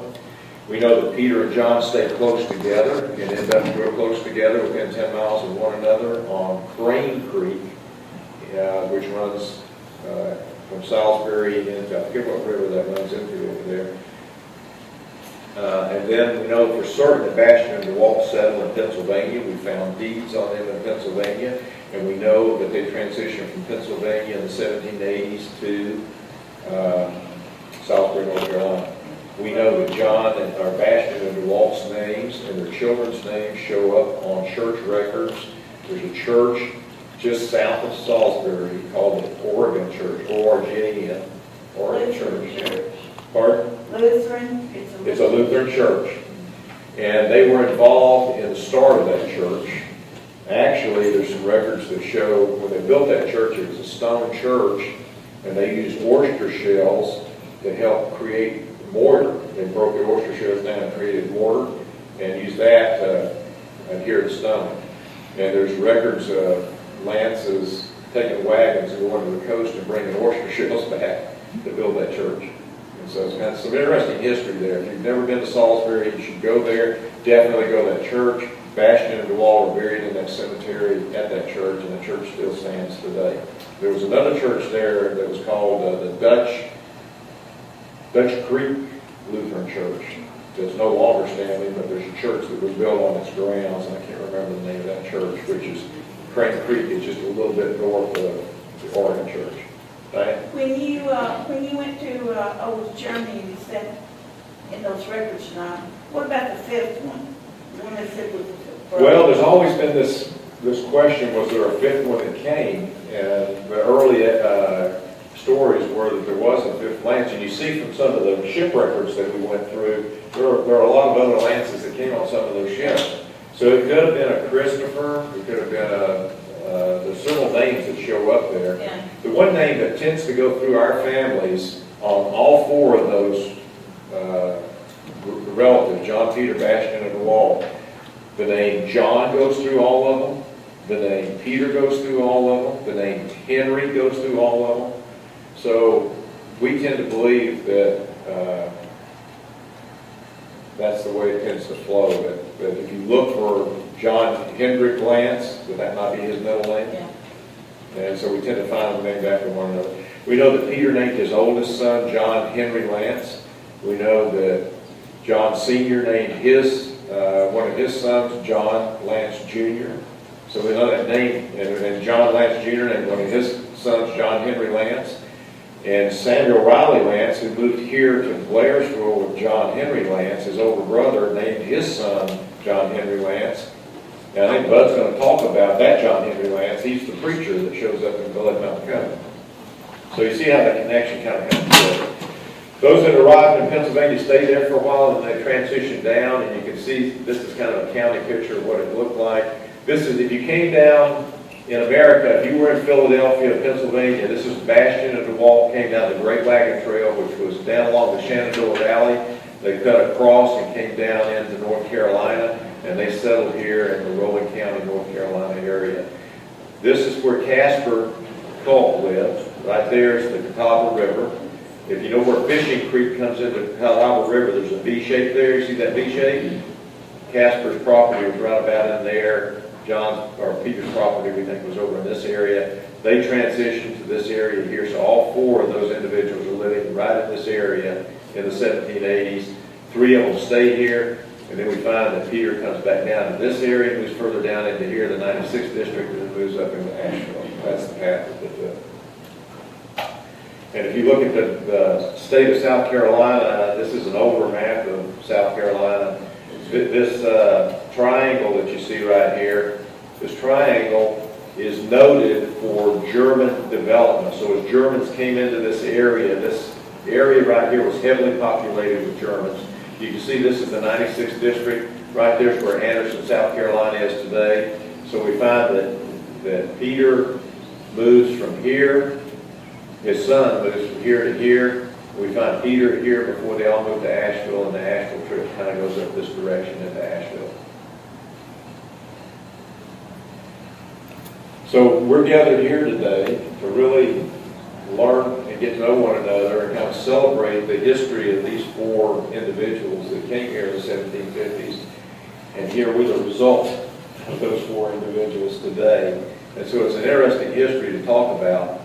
There's some material back in the back. I always get amazed when I look at this, but I don't know if you've seen these charts before, but when you start to think about how many ancestors do you have, Peter would be my sixth great-grandfather. That would say that I have 256 grandmothers and grandfathers out there somewhere that I need to be able to track to.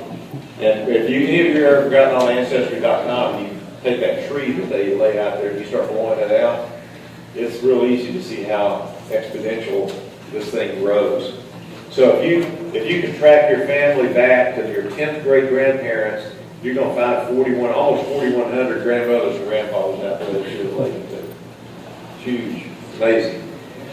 The other thing that's interesting is the cousin relationship chart. There's some brochures back in the back here that's got this information in it. But you can see from here that you can go to, if you go Google cousin relationship chart, something like this will pop up. There's dozens of them out there. And you can begin to tell from here, if you go across the top, it'll show what your relationship is to the individual you're looking at. And if you've got another cousin and you can figure out what their relationship to the individual is, all of a sudden it'll show what you and your other cousin's relationship is. So it's, you almost, when you start looking at the number of permutations you got there, you almost have to look at a chart like this to figure out, am I fifth cousin 6 times removed? Or am I second But you cousin? gotta remember too, that cousins marry cousins. Exactly, back in this period of Like time. Dennis has got two grandfathers that's in the same, he comes out of 2 of those, they go back Exactly. in, Yeah, down the line. yeah, yeah, we found a lot of that. And Chris and I found when we started looking, Grandparents. yeah, when Chris and I started looking at our Blairsville connections, we found that we were connected through the Lewises and through the Lances. We found 3 Lewis sisters married 3 Lance brothers. And so we're connected to both lines. We just started to go back and look at it. Really interesting to take a look. This is our mailing list. You can see the number of states that we're mailing to Lances that live in these states. And every year we may add 1 or 2 more that we find out there. So that's been interesting to see develop. And this is an interesting YouTube. I don't know that I can get this to play. A lot of you have asked about Lance crackers and our relationship with the Lance crackers. Sybil, raise your hand. Sybil's probably our connection in the room today to the Lance crackers, and I think it comes through a brother that was related to the guy that started Lance Crackers. Lance Crackers is in Charlotte, North Carolina. They just celebrated their 100th year anniversary. So I'm going to try to pull this up, and I may not get the video and the voice to go, but at least you'll hear the voice history of Lance Crackers here. The story of Lance goes back to 1913, just before the beginning of World War I. The year that Henry Ford built the first moving assembly line. The #1 song in the country was "When Irish Eyes Are Smiling" by Chauncey Olcott. And I'm sorry. Let me see if I get this. during this time, Philip L. Lance, a food broker in Charlotte, North Carolina, There he goes. obtained 500 pounds of raw peanuts when a customer backed out of the deal. Rather than return the order, Mr. Lance kept the peanuts and began roasting them and selling them on the streets of downtown Charlotte for a nickel a bag.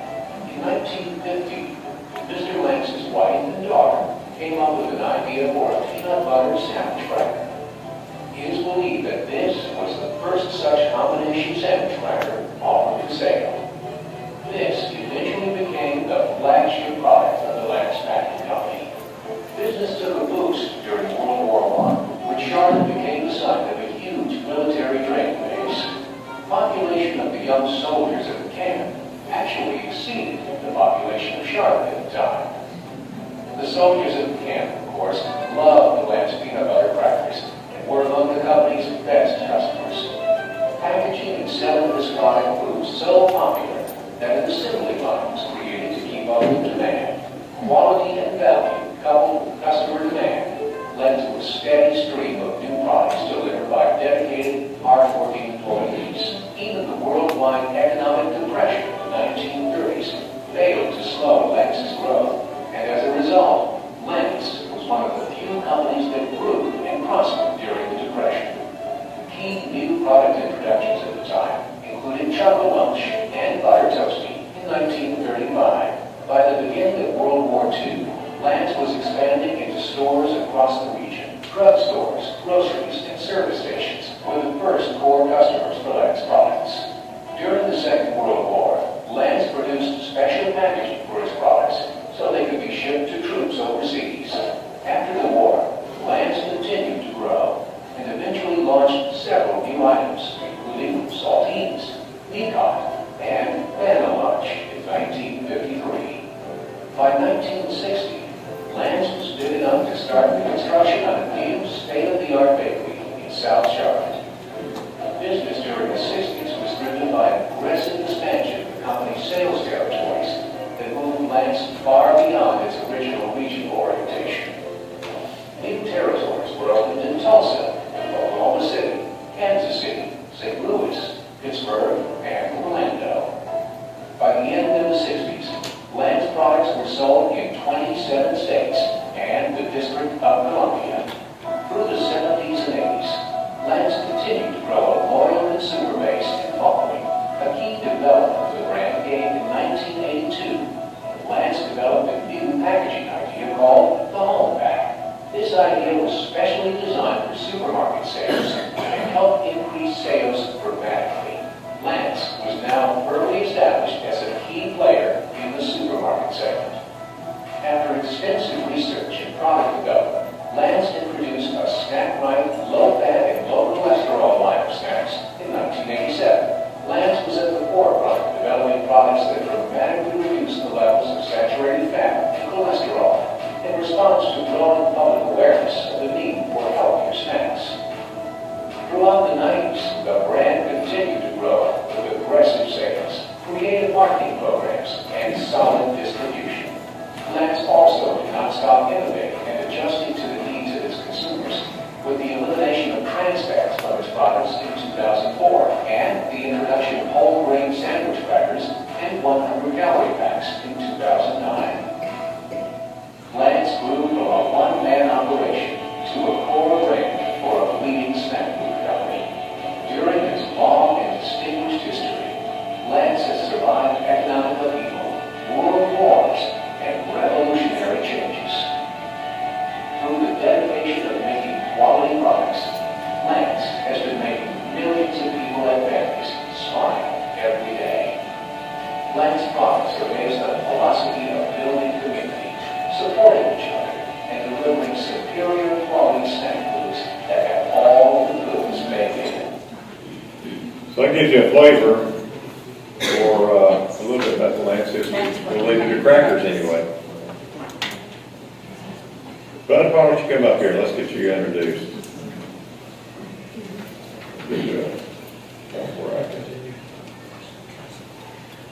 I'll start right here. That's Jack.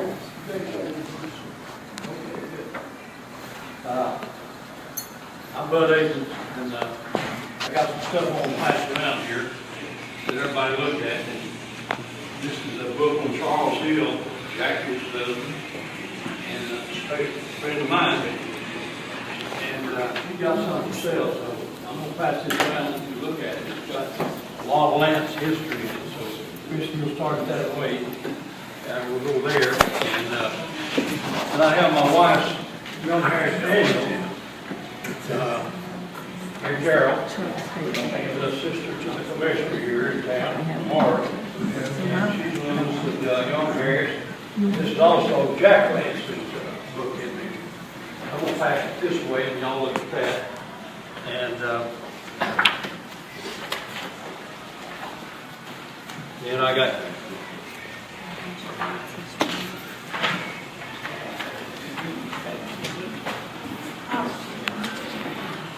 not too good a picture, but this is this picture right here, where this arrow is the store of Chris's grandpa. When he was in the 666 Civil Conservation Corps, he ran that store up here at Goose Creek. And these couple of pictures, so if y'all get them started around, that'll be fine. Wow, all I can say is wow. I think that man right there deserves a hand. That's not a dictionary I've never seen one on genealogy. Wow, that's great. We didn't do that in 1 hour either, I tell you. Okay, I'm Bud Akins. I'm born about a mile and a half from here. And I was raised on the backside of that mountain right there. And lived here in Union County all my life. I was fortunate to have my career here in Union County with the Highway Department. I spent 34 years as field engineer with DOT Georgia. And retired early. And I was a country boy. I didn't know anything else to do except work. If I was awake in the daylight, I didn't know anything else to do but work. That's what we done across that mountain. We saw that farm. We done everything over there. And but I saw my people work, do a day's work today, and lay down and die tomorrow. And I said, that's not what I want. So that's the reason I went, got busy, and retired early. I retired at 50 years old. So I stayed out of work for 6 months, And I had to go back to work. I was driving my wife crazy, and me too, and so I had to go back to work. And I spent 19 years in Caldwell Construction up here. So, 53 years, I finally quit that. After 53 years of road building and engineering, I decided that's enough. I made a mistake to start working for the local historical society up here. There's not much money in that, but there's a lot of fun and a lot of work. So I'm still there, and I can't say no, but I got to start saying no. Chris knows how old I am, and they'll how old I am. I've got to start doing something that I can do. But I'm proud to be a Union County, and my goodness, I just can't believe all this history. That's wild. While it's on my mind, I want to say one thing about the shift he's talking about. In 1963, I left Berlin, Germany. I was in the military. I was in the Big Red One. Anybody served in the Big Red One? Military? First Army Division? Anyway, I got on the ship, and it was General Simon B. Buckner. It was 550 feet long, and it had two big screw engines in it, and we crossed the Atlantic in September. Now, if you know anything about oceans, ships, anything like that, the worst time in the world that you can cross the Atlantic Ocean is in September. I'm telling you. We got about halfway between Bremerhaven, Germany, and New York, and it come up a storm. And we went around the major part of that storm, but the part that we was in had 40-foot swells. And the rear end of that ship would come out of the water and both little screws, and you would just say, Lord, don't let it come apart. So you had to hang on, it would just vibrate terrible. And I can just imagine the USS Constitution coming across. Can you imagine that little ship coming? I was that made it. And he was right about the people. There was 300 men done in the bottom part of that ship that I was on who got sick. Don't go any farther than that. But anyway, that is tough to make that trip. I went and started out my education right over there in a little country school called Blairsville. And we've got information on that school in the courthouse. And get time to visit the courthouse, please go. It was grades up through 7th grade. Had one teacher. It was 20-some odd of us children that went to that school. And M.D. Collins signed a paper up there that I was have in the courthouse on it. And Frank Schuler and Eugene Towns as the governor. That was a long time ago. And we had to come to town school. That's what it was called back then. You leave the country school and you go to town school. And there was one bus, when Chris's grandpa was down there on the Mercer Highway, there was one bus. Red Weaver drove that bus up through there. Picked up every child up through there. Then, of course, the time things changed and everything. So, and I graduated in 1956 and went to work for the highway departments and stayed with them. Then I went to Southern Tech College. I attended Southern Tech College. And back then, we didn't have this. What we had was a slide rule. Who's familiar with a slide rule? I like that. I like that. I had a K&E, log duplex desiccated. Slide rule is wood, made out of cedar. Good calculator too. But anyway, and then while I was at Southern Tech, by the way, I got to tell you this. As you can see, I'm a nut about Young Harris College. We had to play Young Harris that year. I was down there in Southern Tech. And that's the year that they had the hot shot team and won the national championship in a 2-year conference. And they beat the you-know-what out of us. They just tore us out of the frame. But anyway, I'm still a full-time customer of Young Harris College with basketball. And then I went in the military, and then I came back and had the rest of my career. But now, let's talk a little bit about Union County and some Lances. Wow, I'm so impressed. It was great. It's just, I can't believe that. By the way, if you ever want to volunteer and help us out here, you are more than welcome. Well, I've left retirement 3 times. And anybody else too. Work down here. It's gotten so big, it's hard to handle out there. But anyway, I want to talk a little bit about Dr. Thomas Jackson Lance. Now, as the old saying used to be, Dyers and Collinses and Lance and Kudzu took over this county. As the old saying was that we took care of Japan a long time ago, but they got back at us when they sent that kudzu over here to Union County. But talking about Thomas Jack Lance, and he was the president of Young Harris College during the hard times, during the Depression. Wow. And I'm sure every one of you know where the chimney is for his house down there. It's just, boy, I just love the history of it. I just keep believing that. And Buncombe County, North Carolina, I believe at one time there was probably more percent of people from Buncombe County and Union County than anywhere else. My grandfather had, him and his wife had the place across the hill there. He was from Buncombe County, North Carolina, Adam Franklin Rogers. He served in the Civil War as an officer. He was buried in Antioch out there. We had 8 years ago, we had the proper burial from the Sons of the Confederacy out there for that. In this book that's going around, the Charles Hill book, my great-grandfather Tom Coke Hughes is in there. Buncombe County. He was in the Civil War also as an officer. And he was a Methodist preacher riding on a mule in this county at one time. He was called Bishop of the Mountains. I've got a little quick story to tell you about Granddaddy Hughes there.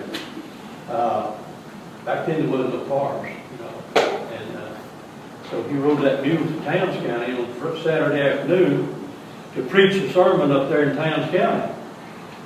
Well, his wife told him, said, "Now Tom, tomorrow when you get through preaching, don't you let them people pay you in live chickens. We've got more running around the barnyard here than we can feed." So you can just imagine what the salary was back then. But Buncombe County furnished a lot of people in this county in those days. We're talking about Thomas Jack Lance, the president. Okay, it's so much history about him. I'm not going to go through it all because it's just unreal. But what I do want to bring up about is,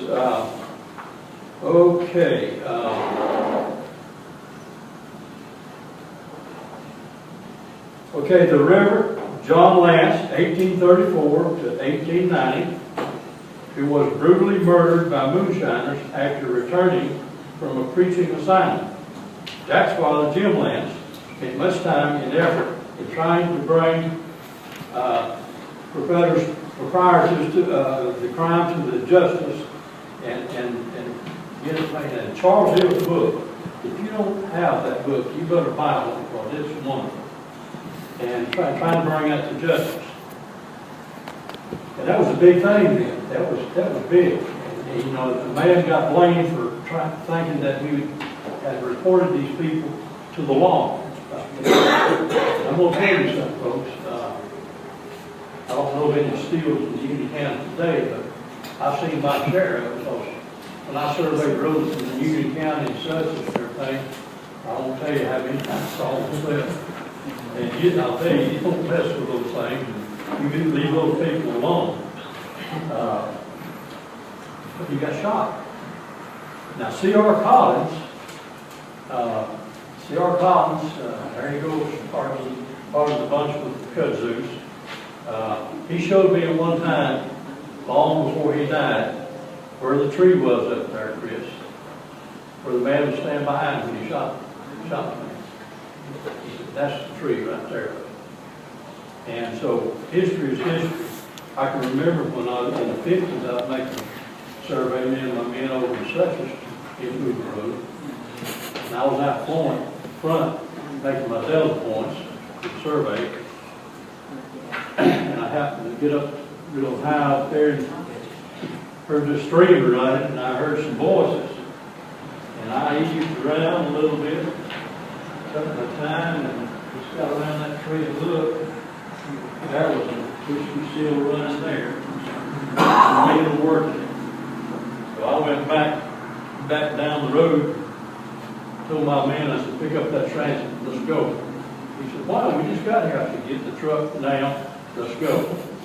So we come back to the office in Blairsville, and I called my boss in Gainesville, and I said, I don't believe I'm being paid for hazardous duty. I said, I'm not going back to such at all. So we got that covered, we didn't go back. The road never was fixed. Graciously still living today.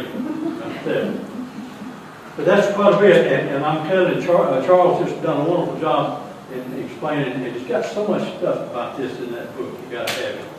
Not only that. But this Thomas Jack Lance, 12 years he was the president of Young Harris College. He was an educator all over, and this is what is so interesting about people. All right, let me tell you another story about this Jack Lance and other people. At one time, and I don't remember the years that it was, but at one time, there was more people in the short story area, geographically, that was in big time things. Zell Miller, governor, Duckworth, chief justice, there's 6 or 8 of them. In the United States, there was more in that geographical area than any other place in the United States of America. And I thought that was very position right there. C.R. Collins, Chris, I keep saying Chris and Jackie, I keep keeping the line, I'm sure there's others, but C.R. Collins, let me say a little bit about him. He was an educator, and he was such a Chris, I describe him as a big father to all of us in school. That's just what he was. He treated us all as his kids, and we got good education. And we've prospered a lot by that. C.R. Collins started out with his education in St. Mary's, Georgia, and he finally worked his way back to Blairsville, and was our principal. Started in 1951. And he stayed, and he was a school superintendent, he worked over Sussex and all that. So in 1992, we gave Mr. Collins' birthday deal over here at the high school. And from that day on, we started a C.R. Collins Scholarship at Young Harris College. And St. Mary's, when he was down there, the people was up here at that birthday deal. And we started that scholarship, and we agreed that this scholarship brought back to C.R. Collins would go to a child in Union County, where the Suchets are here, at Young Harris College. We have it over there right now. And Mary Carol and I wound up in charge of that. It's a lot of work, but we're keeping it up. And Chris, thank you and your company for helping us out so much. But this goes to a boy or girl in Union County. And so we keep it up. And we've got it back up pretty good shape now, but it got real low. But this Jack Lance here was, he just, there's so much history about him and the education side. Talking about Lance's and education in Young Harris College. As you know, Jack here. His dad, Jack Lance. Now, me and Jack was just like brothers. Charles Hill. We grew up together.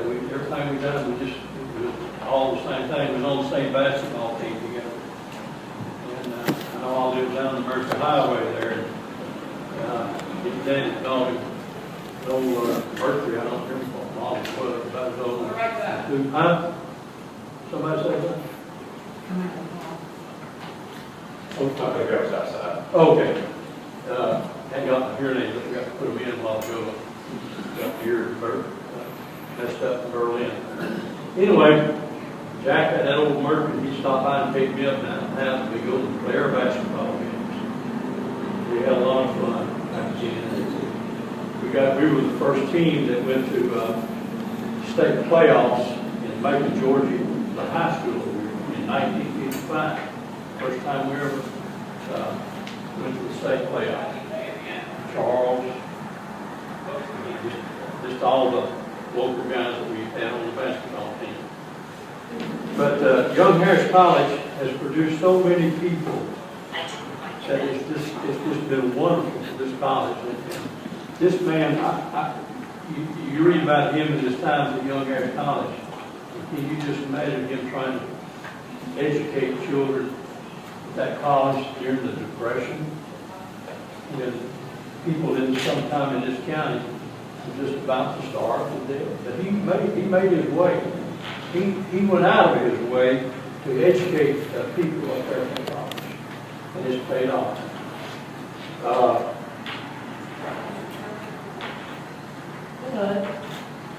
I understood that by the second day of each semester at Young Harris, Jack Lance could call every student by their name.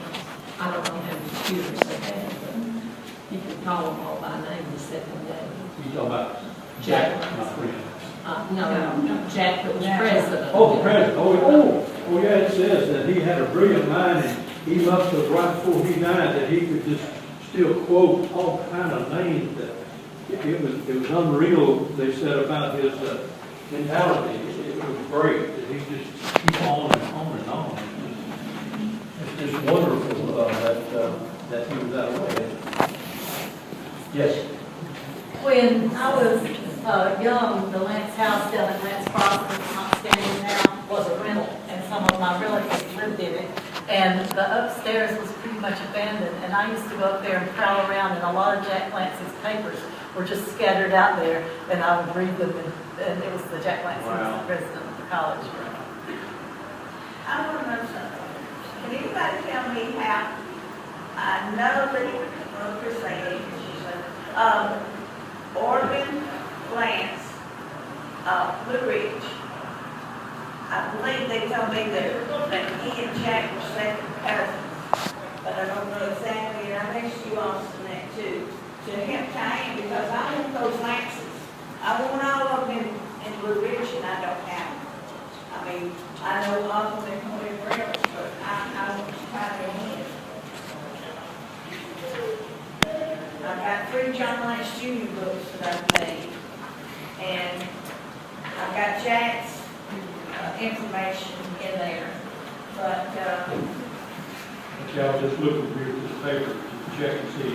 the Lance Trucking and all that, you know.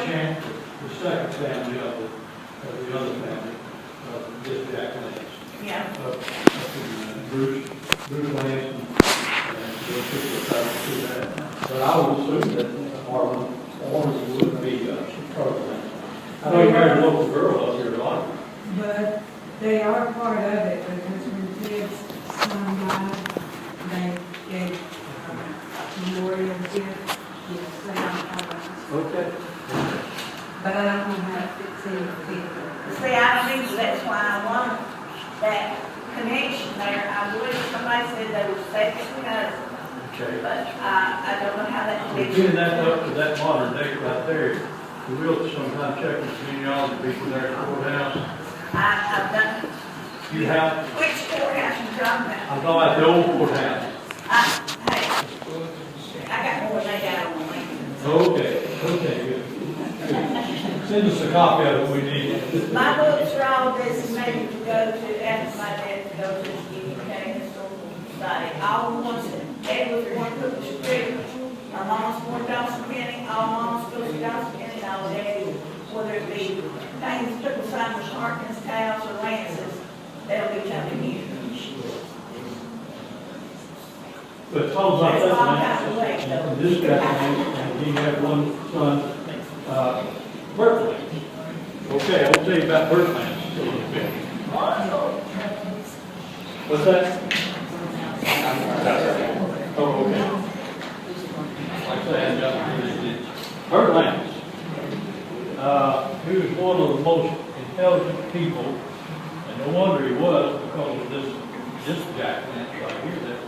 father. Bert Lance was one of the most. Ma'am? I would tell you because of the other.